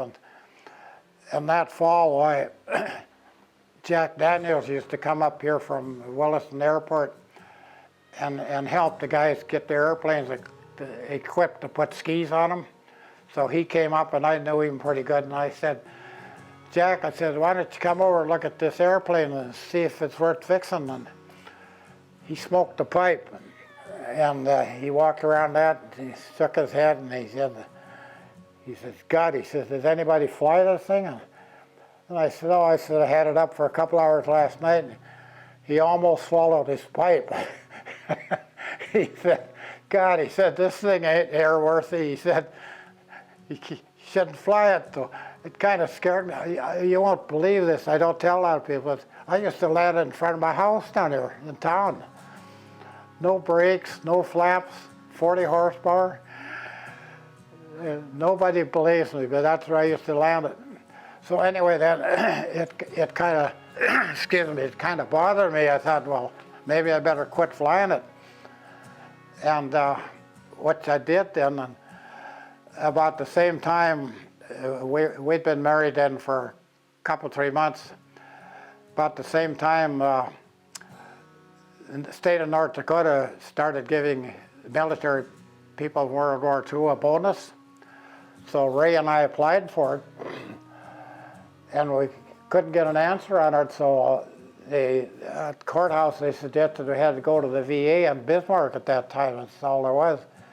So Ray and I, we borrowed a car and went to Bismarck, and they says, well, they said, we don't believe you're entitled to one. Your mother's address is Havers, Montana, and your dad's is Seattle, Washington. And I says, well, I'm from Crosby. I said, I graduated from there. And they said, well, you get us 3 letters, registered letters that you graduated from high school, and we'll see if we get you a bonus. So in about a month, God, here come an $800 check. That was a lot of money. And that's about the same time that I had to quit flying this 40 horse. And Marion said, and we talked about it, said, what do we do with this money? She says, whatever you want to do, it don't matter. And I was making payments on a kitchen set that we bought, so I didn't have any money. And I says, well, you know, I said, Eddie Bummer's got a J5 airplane here for sale for $800. I said, that'd be kind of nice. And she said, if you want to go for it, buy it. What an understanding wife. Just getting married and have an $800 bonus. That was our first good airplane. Wow. Paid $800 for it. I could fly that airplane. Art Johnson and I used to fly it, made a lot in it. Him and I made 36 consecutive loops in that, one right after the other, 36 of them with that airplane, without losing any altitude. It was a fun airplane. Oh, I had a lot of good rides with it. We had 8 different airplanes in our life. We traded them as you trade cars. Our kids grew up in the backseat of the airplanes. We did a lot of flying. Marion would go any place I wanted to go. Well, I worked in the body shop. Used to be in the back alley where JD Electric is now, and that way back deal. And we'd go up the alley to a drugstore, which is a bookstore now, and have a milkshake. And she was working there, so she'd make the best milkshake. So I got to know her a little bit, and I wasn't ready to get married yet because I didn't know her that well, and there was a lot of girls around here.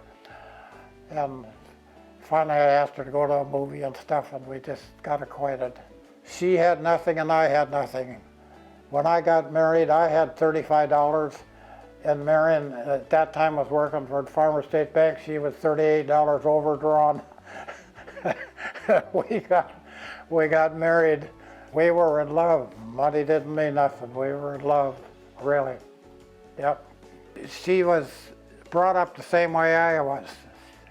She was poor. Her dad was killed when she was 9, 10 years old. So her mother had to raise her and 3, 4 other kids, so they had a tough time. So she was used to not having such stuff. When we were first going together, she never had a winter coat. And Jake Jornstead run the Jornstead's clothing store then. And I didn't have much money either. And I said, I want to buy you a winter coat. I went in there and she found a coat. I don't remember what it cost, but it was more money than I had. And I said, Jake, I said, can I pay for this the next month or 2? He said, yeah, you sure can. So that's the first thing I bought for Marion, was her coat. She learned me how to dance, got me going to church. We had a lot of fun, and we got into snowmobiles. After that, it was motorcycles. Then we started camping. Yep, bringing up 5 kids. So yeah, we could have fun without doing anything. Yep, we got married in 2nd of February, and it was 25 below that night. Got to mine it for a honeymoon. Yeah. Didn't have any money, rented a motel room. Excuse me, and the next day the car wouldn't start, of course. I walked across the street to Montgomery Ward store and borrowed a trade-in used battery. I said, can I use that to see if I jump-start my car? Borrowed that battery and jump-started my car so we could get home. We had a good wedding day, yeah. My mother was here, and my sister, and Ray, my brother, and Harold Hannish was there with Marion was working at the bank. We had a nice wedding. No one had much money, but we had enough to get by, a few flowers and stuff. Yep. She was an excellent cook. Everything had to be to perfection. No corners were cut. We never bought anything we couldn't pay for. If we didn't have cash for it, we didn't get it. We went without it till we had money to buy it. She was a good, excellent manager. Yep. Yep. Couldn't ask for anything any better. Had 74, God gave me 74 plus years of married to the nicest woman in the world. Never had an argument, never. Nope. Every day I left the house, she got a big hug and a big kiss. Every day I left the house, yeah. Kiss an Angel Good Morning, that was our favorite song. We started out with the greenery, one room, and then we started adding on to it. And made some more money. I used to go up to the old elevator up on the Sioux line and take off siding when they were scrapping it so I could side the house. I didn't have a lot of money, but we just did it as we gradually could. Then we built on a garage, and the family was getting better, growing, so then we made bedroom out of the garage. So about that time, in the body shop, we got so busy where we were. I was with a partner, and I wanted to expand. So then we decided to buy the place we are now. And then we got serious about building a house. Yeah, we had enough money then so we could start doing it. We built a house for $17,000. For the whole house. We did most of the work ourselves. Did all the basement work, all the cement work, all the painting. Yeah. Then we started adding on garages. Can't have too many garages. We started camping. We borrowed a tent from Marion's sister. Jerry Homestead was married to Marion's sister. Borrowed a tent. Then we bought a tent, a bigger one, and then eventually we went to a pickup camper, and then we just grew from there. Yeah. We traveled for years with a station wagon and pulled a boat, and we camped out of the boat, and had all the tent and stuff in the boat. And if we camped by a lake, well, we'd go boating. Otherwise, we just used it to haul the tent and stuff. I had the kids all organized. One would clear the ground for the tent. One would put out the tent stakes. One would put out the tarp, and the others would get the tent out there. In a half hour, we had them 5 kids that be organized. We'd have that tent up. We had a lot of fun tenting. Yeah. And Mary and I, when the kids got a little older, we used to go with Bill and Vi Baker. We'd fly to Glacier Park. Marion had relations there. We'd fly to Glacier Park Saturday night, go dancing late Saturday night, come back Sunday evening. See, Marilyn, Cheryl, Susan, and Karen, and Neil. Okay. I was pretty happy when every year they were going to have a boy this year, because we never knew, you know. And then Neil came along, why, man. Yep, we enjoyed our kids. Yep. Yep. They went with us wherever we went. Yep. They were all good kids. Marion took real good care of her girls. I took a lot of movies and slides. Every Easter Marion would she sewed all the clothes for the 4 girls, new shoes, new hats.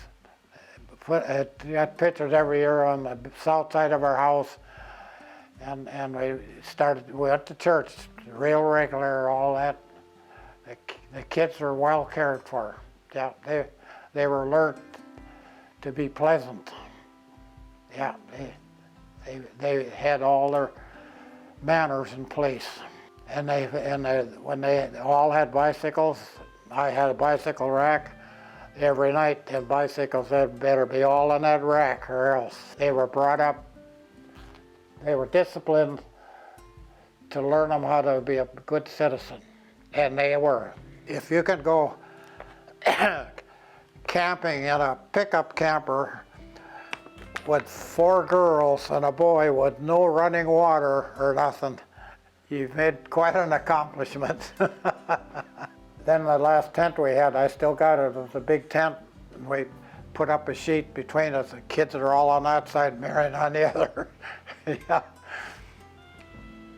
Did a lot of boating, a lot of water skiing. Yes, we traveled with the boat for years. Yeah.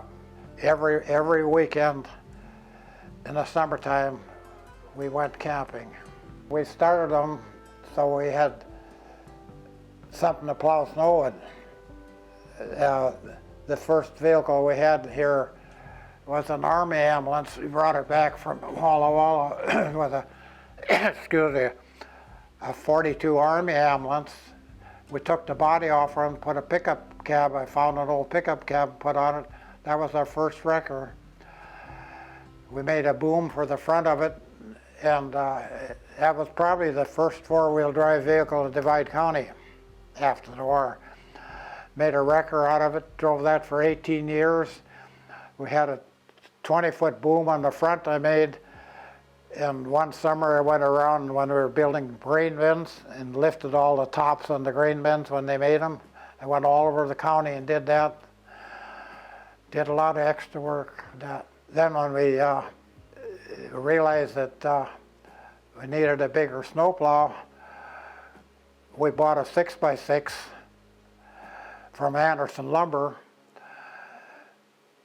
and for the first one I made a snowplow for it took a big tank and cut it in 2 and made a plow for that, and that worked for a couple of years. After I got the 6x6, I was making some money, and I bought a snowplow from Sandberg's in Lignite. I got a V-plow put on there. Then we really started plowing snow. We used to plow for the county. The county was using the number 12 road graders, which is a pretty big machine. They had roads when we had bad winters that they couldn't open them. Who would they call? Call me. I'd go out there. I took Archie Tomty with me one day. He was the county commissioner. We went around the whole county and opened up these roads that were blocked. That's the wildest ride he ever had in his life.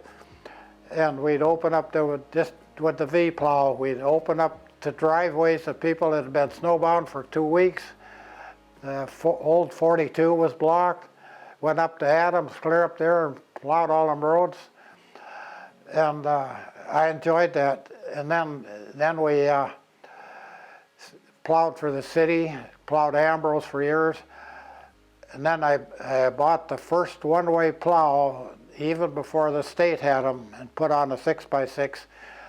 And we put an extra cylinder on it where I could swing it, and that was neat. I could plow snow, I could push it off the side, pile it up this way or that way. Plowed snow like you wouldn't believe with that. And I missed that. I would get up at 4:30 in the morning when we had the contract. We'd clean the high school, stuff like that. Get up 4:30 in the morning and start plowing for the time school was open. I used to go to Ambrose, I went cleared on to Columbus, Larson, a lot of farmers. At that time, nobody had any stuff to plow snow with. Today, I'll bet you right in Crosby, I bet you there's 15, 20 bobcats, you know. So at that time, there wasn't anybody that plowed snow. I used to redo one vehicle a year, you know, in my spare time. I just worked on the vehicle in spare time. I used to do one a year. And Bob Geis from Walla Walla brought back a whole semi-load that one time. So that we took 3 trucks to make the one for the truck we went to Alaska in, and we just would hear about somebody by word of mouth that would tell us about something, and Marion and I'd take a trailer and a pickup and go pick them up. We bought the Army duck from the city. That Minot had, Corps of Engineers gave it to them to take the animals out of the zoo, and they had their flood in '69.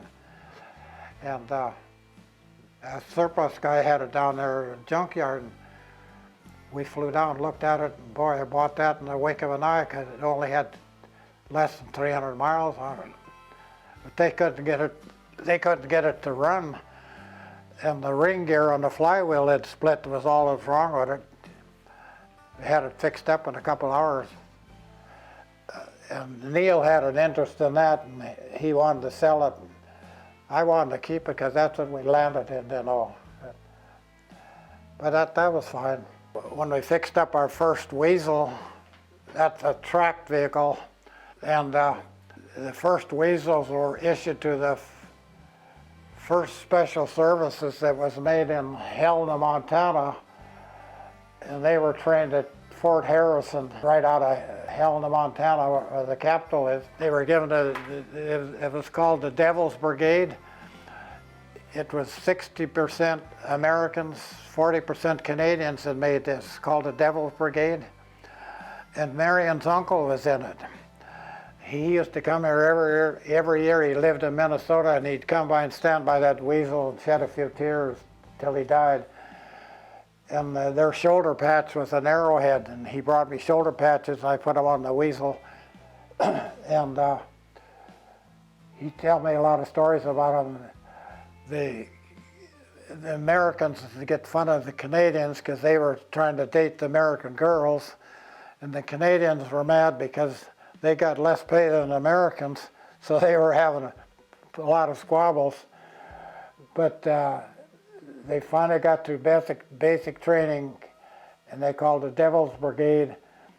And I had a group with Kenny Granrod down one night and showing them all the vehicles, and I'm telling them stories.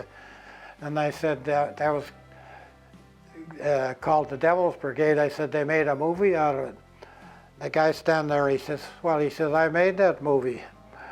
Well, what a coincidence that was. He was from California. He was a friend of Kenny Granrod's. Yeah, he said, I made that movie. He said, yeah, he said, that's a good movie. If you ever see a movie, it's pretty tough. The first part's kind of comical because the Canadians and the Americans were fighting, you know, but they all got together and they had 90% casualties in the war.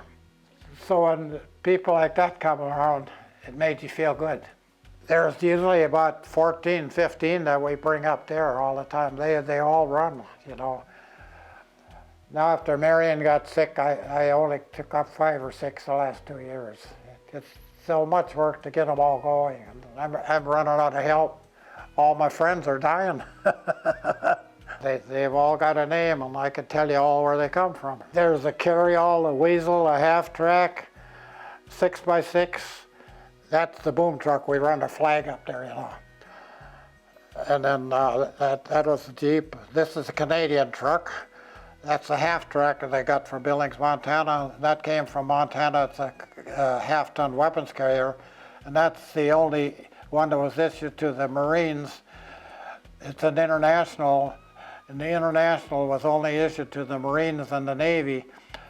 And Cal Rosenquist was a good friend of mine. He was in the company, so I put his company on the bumper. The next one there is a Cletrac. That's the one we took to Minot and towed that airplane into the hangar. That's made by Cletrac. Then there's 2 Weasels, and then the carryall is the next one, and then the 6x6, and then a Desert Storm truck. Then one year I made a replica of a 40mm howitzer. I made a replica of it. You can fold it out. It looks just like an original one. Yeah, it was made to just a model of the original one was supposed to be a anti-air or a tank destroyer, but it wasn't big enough during the war. The bullets just bounced off from it. So they kept making the bullets. They started out that long, and then at the end of the war, the bullets were that long. They made aircraft, anti-aircraft gun out of it. Every year I don't remember what year we started out with 1 or 2 vehicles, and each year we went up there and just added on. I don't know what's going to happen to it now because you can't get any help anymore. Yeah, it's too bad. Because that's a lot of work. To get them up there, it's no problem, but putting them all back in the shed, get them all lined up so you can walk between them. But it's been fun. Yeah. They're going to miss that up there, historical, and it's not there anymore. A lot of people look forward to that. We had people from all over the country come and visit there. It took me 25, 30 years to get over that. Oh yeah, when we started in the body shop, the first thing that happened, they were starting to remanufacture stuff, so I was making some money and I ordered a drill press, opened a crate and it said made in Japan. It stuck under the bench for 4 years before I started using it. It made me so upset. And at that time, we started plowing snow because nobody plowed snow in Crosby. And we were snowbound when we were first married, you know. First winter we were walking on snowbanks this high. So I started getting military stuff to plow snow with. I needed a drag link for the snowplow truck. And I got acquainted with Lewinsky's parts department in Minneapolis for surplus stuff. I called them up and said I needed a drag link, and they sent me a drag link. And I opened it up and it said made in Japan. I called them up and I said, you guys, I said, ought to be ashamed of yourselves sending me a Japanese-made part for a U.S. military truck. I said, I'm sending it back. He said, well, we won't take it back. He said, no. I said, well, I'm not keeping that damn thing. About a week later, Cheryl and Jerry had moved to a town down by Minneapolis. So Mary and I jumped in the airplane. We went down and flew them one weekend, and I took that thing with me. And I said, Jerry, I said, I want to borrow your car. I said, I'm going to take it back to these people in Minneapolis. So I spent an hour finding that place in Minneapolis, and I come in and I said, throwed it on the counter, says, here's your so-and-so drag link. He said, I'm bringing it back to you. Give me some credit for it. Oh, we ain't going to give you any credit. I gave him a good talking to, and I said, you ought to be ashamed about sending that out to me, a Japanese part for American truck. So I left it, and about a month later, I got a credit card for it. So it took me a long time to get over things like that. And then Neil started buying foreign stuff, and that's the Trooper I drive. He finally talked me into buying that. The stupid thing's got an American motor in it. So eventually, the Japanese, you had to accept it. But for a long time, I hated Japanese with a passion, believe me. Yeah. I still do at times, yeah. They took a lot of good friends, yeah. But that's part of history, yeah. We went to we belonged to a military organization. In about '89, they had a national meet in Denver. So Mary and I said, let's go. I said, that's as close as we'll ever get. And we went down there, and the guys that were ahead of it, they had a meeting one day, and I kind of sat in on it. They said they're forming a convoy of military vehicles to go to Alaska in '92.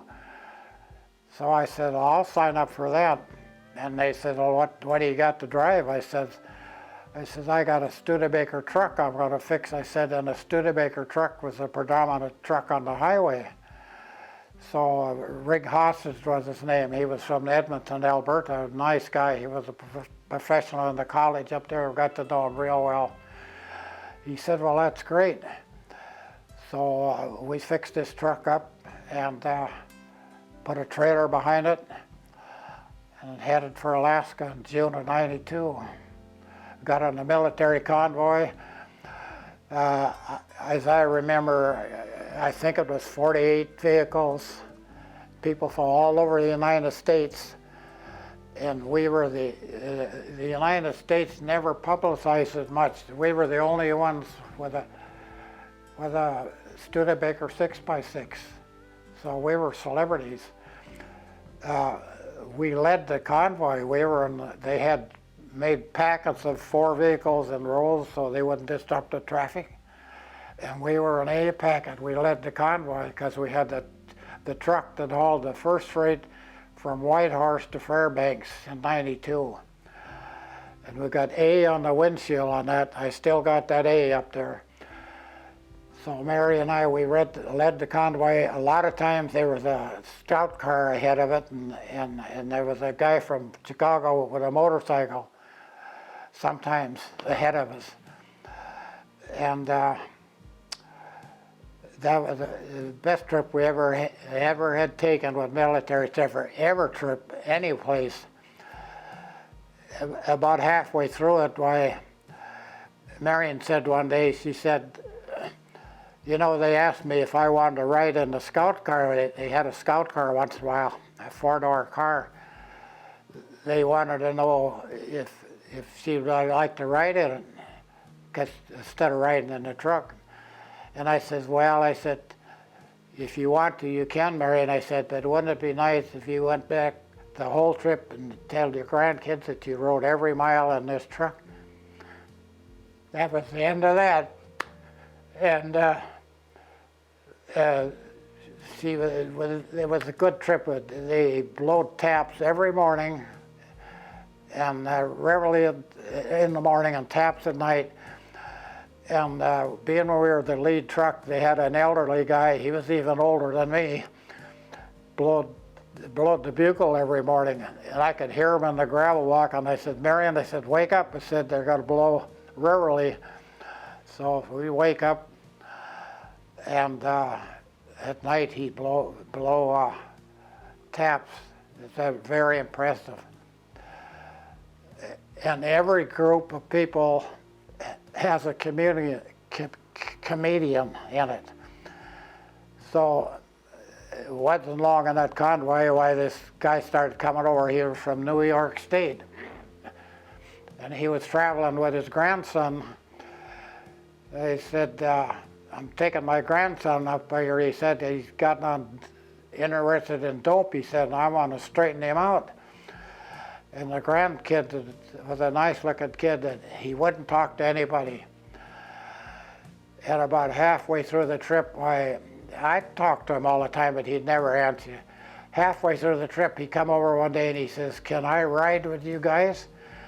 I said, well, you sure could, but there ain't room in the cab. Them old cabs were only about that wide. He would stand in the running board of the truck and visit with us for 2-3 miles. And got to know him real good. And every night, his grandpa then would come over and tell stories. They'd come over to our truck. I had a canvas I'd pull back out about 10 feet if it's raining or something. And 20, 30 people every night would come over to our truck and tell stories. Why I didn't have a recorder and record all this. They all had stories. We had people there, they were on Alaska trips that had actually been there in the military, come over and talk. We had a fantastic time, but he was always telling stories. And he thought so much of Marion and I, and when the trip was over, instead of him going back to New York, he drove to Crosby and spent 3 days with us, him and his grandkids. And I often wondered if his grandkid ever straightened out, but I think he did, because he was a different kid when we got down to that trip. Yeah, that was a good trip. Yeah. And the guy on the motorcycle, I got to know him pretty good. He'd always run out of gas, and I always carried extra gas because I'd give him gas. And then he started running out of motor oil. He had to have 50 weight, and he didn't know where to get it. I said, well, the next time we park, I said, by a airport, I said, I'll go and get you some oil. You can get 50 weight oil for airplanes. So I used to do that for him. With that truck, Mary and I, we drove, went to Medora with it, took first place. We went to the malls in Fargo, Bismarck, Minot, had it in the malls, made a lot of trips on it. And one summer, they had the National Studebaker meet in Rapid City. So I told Mary and I said, well, let's go down for that. We lived in the truck all this time, lived in the back of the truck, you know. And we come into Rapid City, and the registration is at a big resort area, a nice big motel. Mary and I come driving up in the 6x6, parked in the parking lot. We were the celebrities. We lived in the truck. All these people going in the motel, we lived in the truck. And finally, we weren't registered for this meeting, you know. Finally, the guy come in, he said, do you want us to put your truck in for competition to see what you get? And I said, well, if you want to, you can. And so I parked the truck in line, and there was hundreds of vehicles. There were hundreds. It was the national meet. People with expensive stuff, you know. So we parked it there, and I'll never forget that. Two of them guys come around to check our truck, and the one guy started picking on it. He said, oh, he said, this truck's kind of beat up. He said, them wires are a little flared there, and this and that, and all this and that stuff, and this and that wasn't polished. The other guy, he said, listen, he said, this truck is original. It's just been to Alaska. It's been to Medora, all over the state. This is the way we should show our stuff. He said, it's original. Then they drove it here. They didn't haul it here. 90% of all these vehicles, he said, have been hauled here in a van. And he says, these people drove it. He says, as far as I'm concerned, I says, it's the best unit here. So we took second place in the Nationals. Oh, there was hundreds of trucks and picks up there. Yeah. So Mary and I, we had a lot of good trips, and then about the same time in '89, or '98 it was, the Rich from Edmonton called. He said they're going to have the national meet in Portland, Oregon. He said, and we're going to convoy down with 4 vehicles from here. He said, why don't you drive out to Coeur d'Alene with us and meet us, and then we'll convoy into Portland. And so Mary and I took the carryall that time with a trailer behind, and had a super good trip. You know what the carryall is, don't you? It's built for officers, more like a Suburban. Yeah, so I rebuilt that from the ground up. I found a body in Colorado. No motor, no windows, no seats, no nothing. And I made a vehicle out of it. Super nice. You should see it sometime. Anyway, we drove that to Portland and led the parade through Portland. We were the lead truck with that. Yeah. Had a good trip. The only thing on the way back, it's the only time I seen Marion Crabby. It was 104 degrees all the way back. It was so hot. We'd wrap towels around our necks, and she'd sprinkle water on them to keep us going. So that was a tough trip for Marion. But she never said nothing. She would. Marion was the greatest person in the world. We worked hard at the shop. I'd worked most time till 9:30 at night, 10 o'clock, that was normal. One day she said, we haven't been any place for a while. She said, why don't we go someplace? I said, yeah, you're right. A couple days later, I said,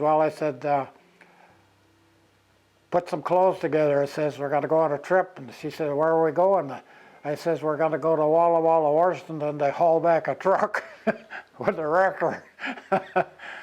So we took the big wrecker and drove out there and hauled back that truck. That was fine with Marion. She was a good, wonderful wife, yeah.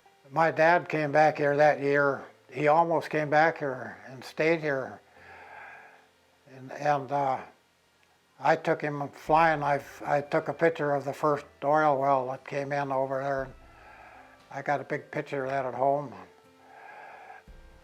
And no one ever would imagine it would turn out as big as it was, you know.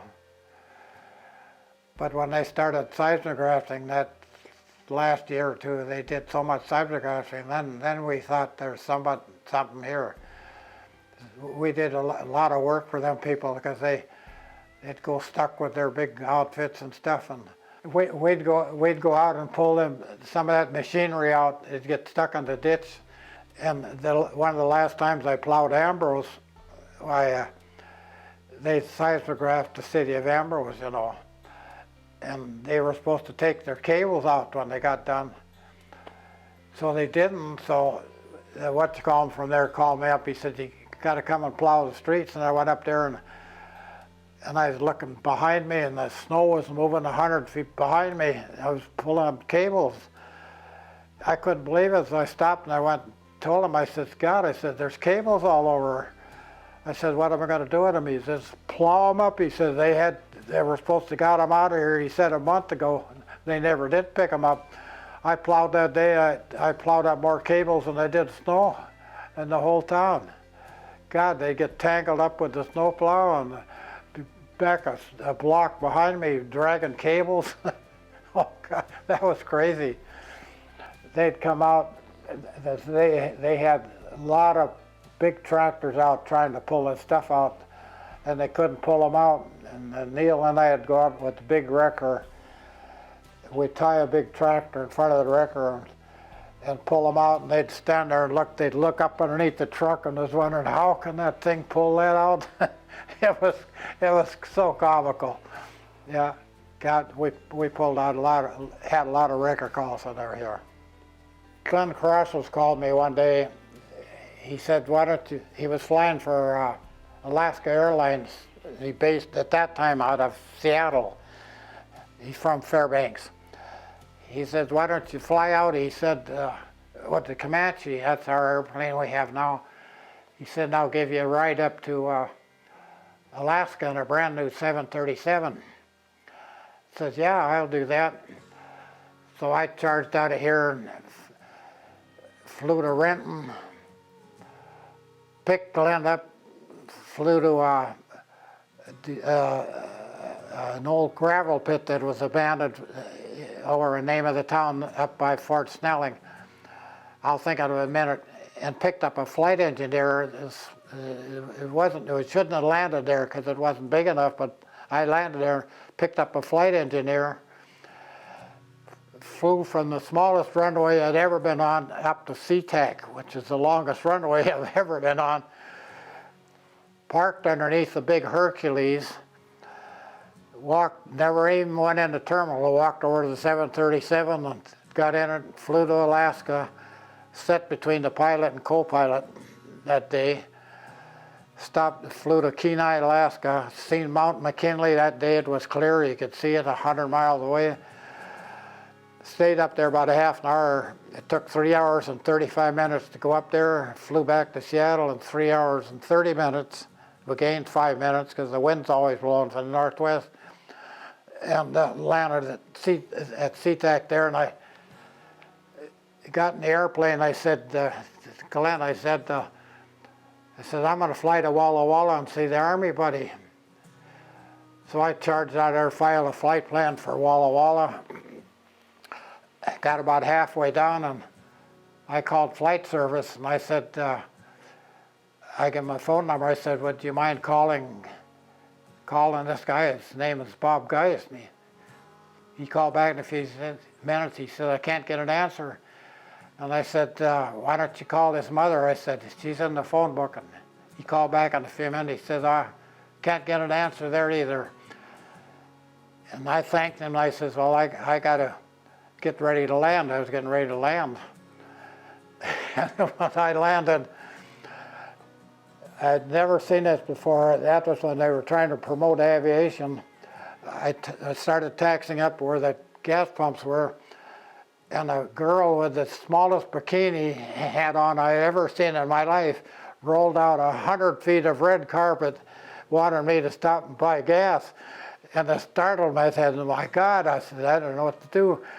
So I walked by that one and got up past there, and the second one started. So I thought, well, I better stop and get some gas. She come out and rolled that carpet out there. I'd never seen that before. So God, I gassed up. I filled the airplane as full of gas as I could, and I thought, well, I'll have to get a ride downtown. I didn't think I'd ever find my Army buddy. So another kid landed with an airplane, and he met his girlfriend there, and I got talking to him. He said, you want to ride downtown? And I said, yeah. I said, that'd be good. So we started downtown. Walla Walla is a pretty good sized town.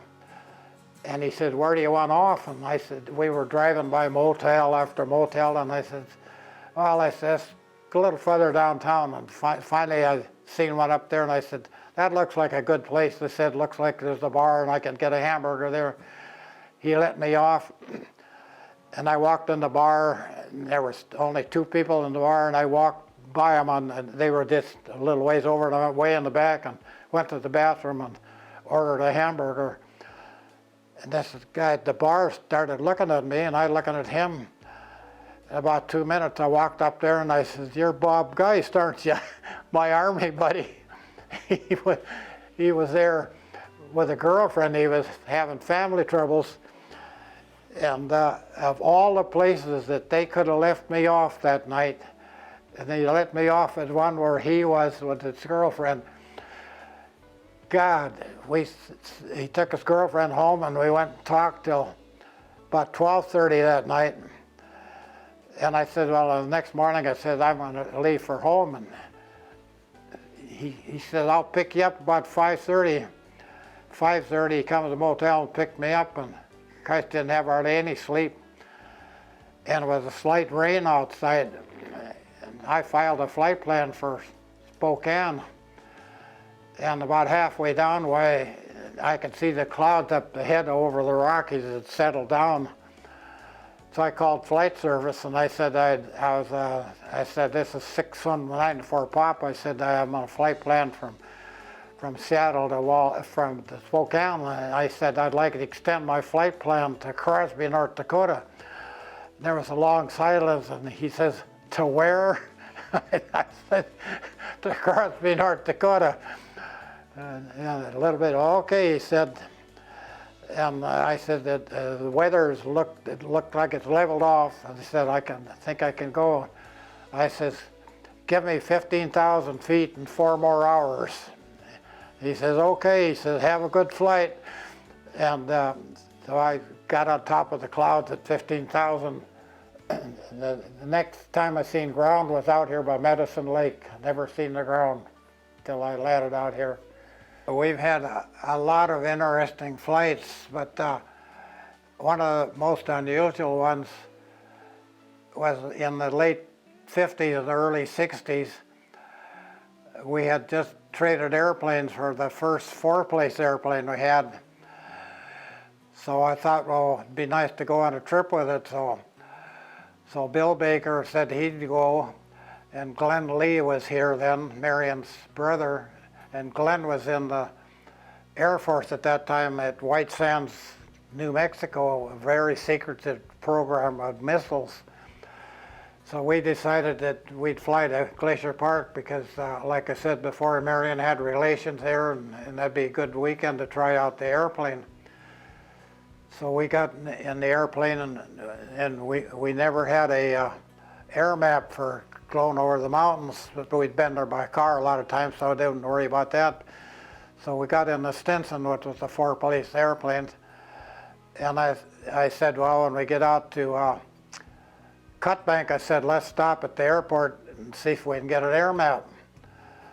So we landed there, and I landed in there was a little private strip right by the big runway, and I landed there because it was right by the terminal building. And we landed, and the guy come out and he said, Cutbank was a pretty big airport, but he said, how come there was no control tower running, but it was a big international airport. He said, how come you landed in that strip? That's just my private airstrip for crop spray. And I said, well, it was closer to the terminal. He growled a little bit, and I said, well, I said, we'd like to get an air map. He said, I can't sell you one, but I got one, I'll show you. I've got one on my airplane, I'll show you. So he got his air map, and we laid it on the tail of the airplane, and we picked out some big mountains and a couple of lakes to cross the mountains into Kalispell. So we charged out of there, and Glenn and Bill said, oh, you're going too far left. I said, no, I said, I don't think so. So it wasn't a long flight, about an hour. We come right out over Hungry Horse Dam, if you're acquainted with that. And I was wanting to land, I knew there was a little forest rangers airstrip right by within the 2 blocks of the park entrance, right in the trees. I said, well, that's where we're going to land. He landed uphill to get stopped, and he took off downhill. We landed there, and Marion's relations only lived about a quarter of a mile from there, so we got a hold of them. We stayed there 2 days, and we gave all the relations airplane rides. And at that time, you had to be, that's when they were having the Cold War from Russia, like I have it now, kind of like.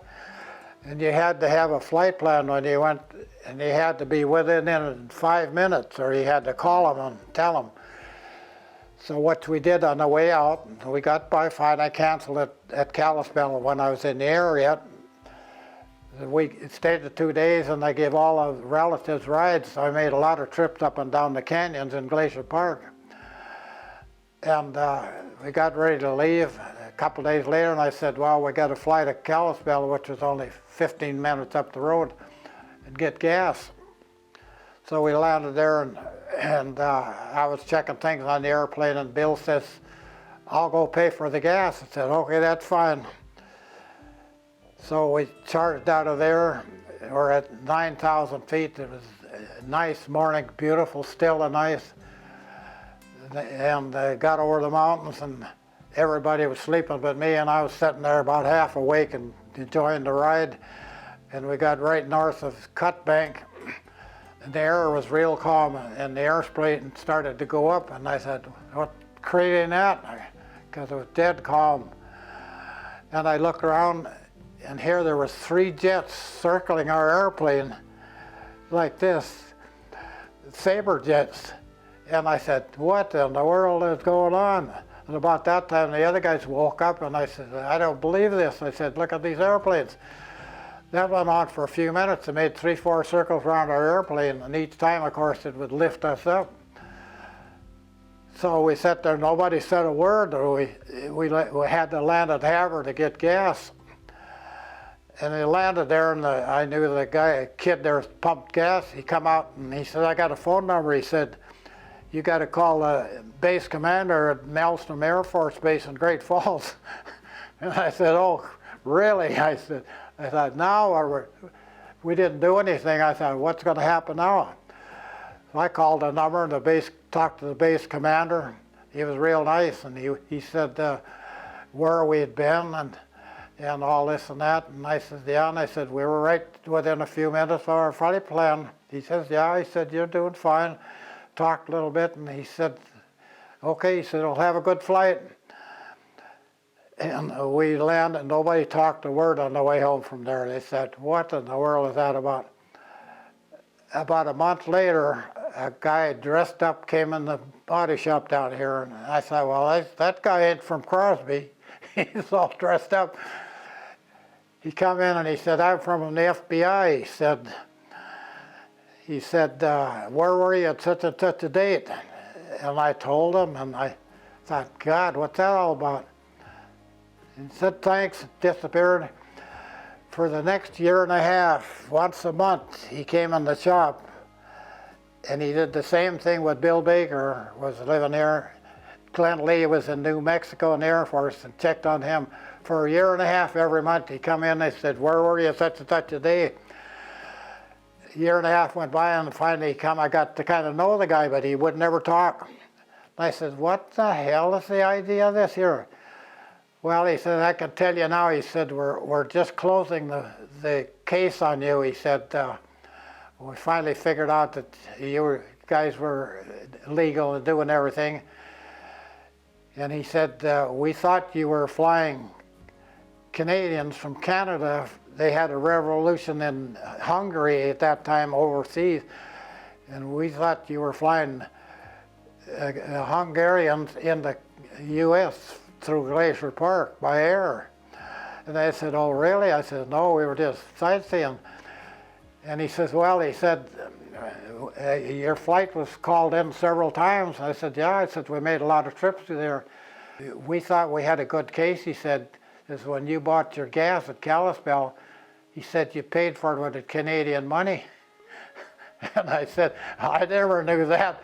Bill paid for it because at that time, Canadian money was par. We had a lot of Canadian money. But Bill had paid for it in Canadian money, and he said when we found out that you paid to get for the gas in Canadian money, and one guy in the Air Force in a secret place in New Mexico, we thought you guys were actually smuggling these people. And so he said, we closing the case. And I never had told that story to anybody except Marion till Glenn Lee had his funeral out here at the farm, and everybody was telling stories about where Glenn had been and this and that.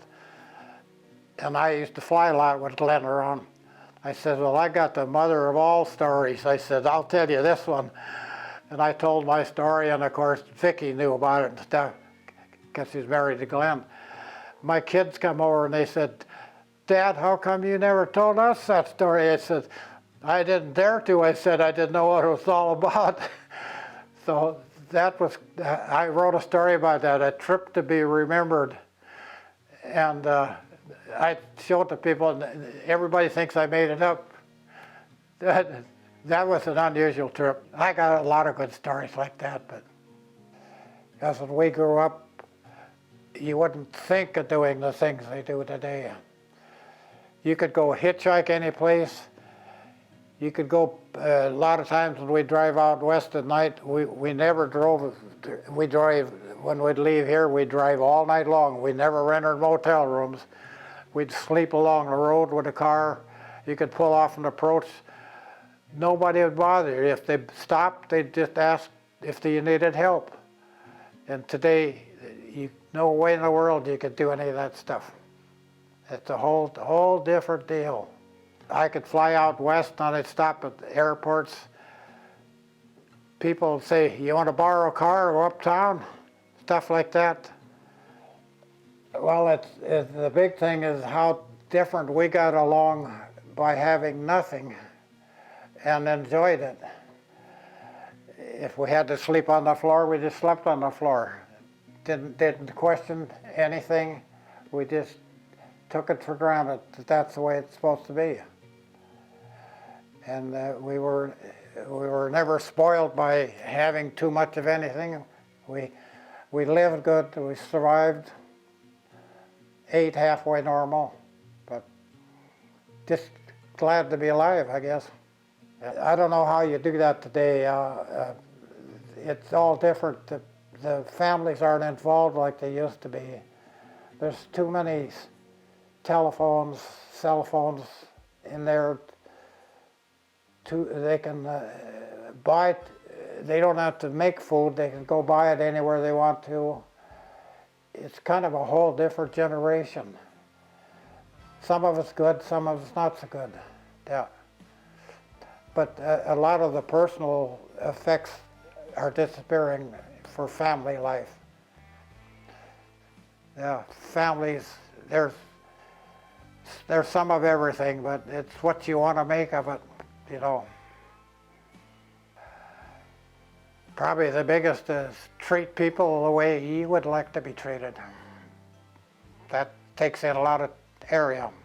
Yep. And like I said before, every veteran has a story to tell, and it's too bad a lot of them will never get told. They'll only be known by God and the people that were there. And how fortunate I have been that I can tell some of my stories to the people, and I appreciate that. And the only thing I could say about my life is that we had three things we always went by as we were raising a family and doing business was work hard, be honest, and be a good neighbor. Yeah. Yeah, I've had a good life. Life has been good to me. I've been very fortunate. I'm still healthy at 97. Yeah. I always enjoyed showing our military vehicles because there's a few places around like that. Not a lot, but there's enough.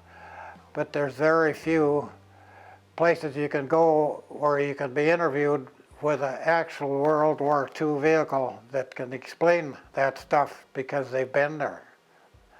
And that's pretty rare. No, I did a lot of things that people haven't did, and I enjoyed every bit of it. I was happy with my life. I thought I had a good, active life. I had a wonderful family. They've all turned out super good. I don't know what, and had a wonderful wife, wonderful for 74 years. I don't know what more you could ask for. Yeah.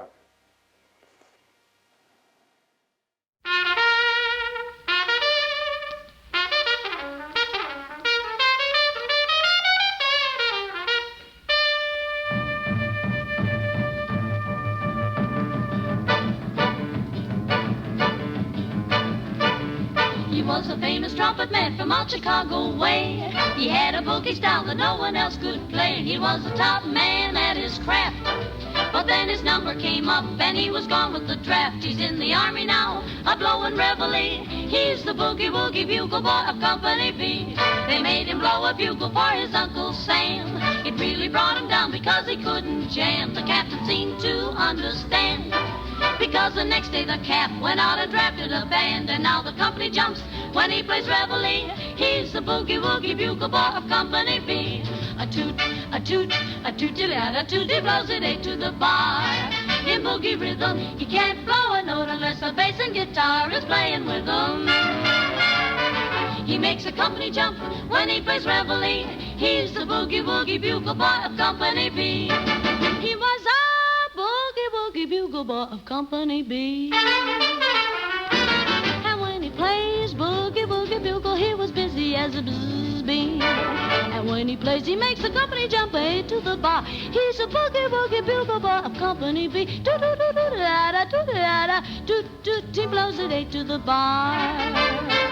He can't blow a note if the bass and guitar isn't with him. And the company jumps when he plays reveille. He's a boogie-woogie bugle boy of Company B.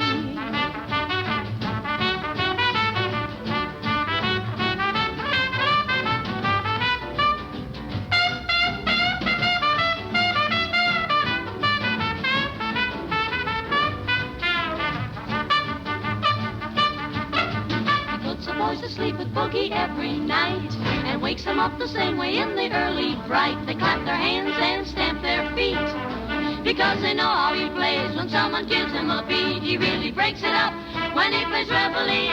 He's the boogie-woogie bugle boy of Company B.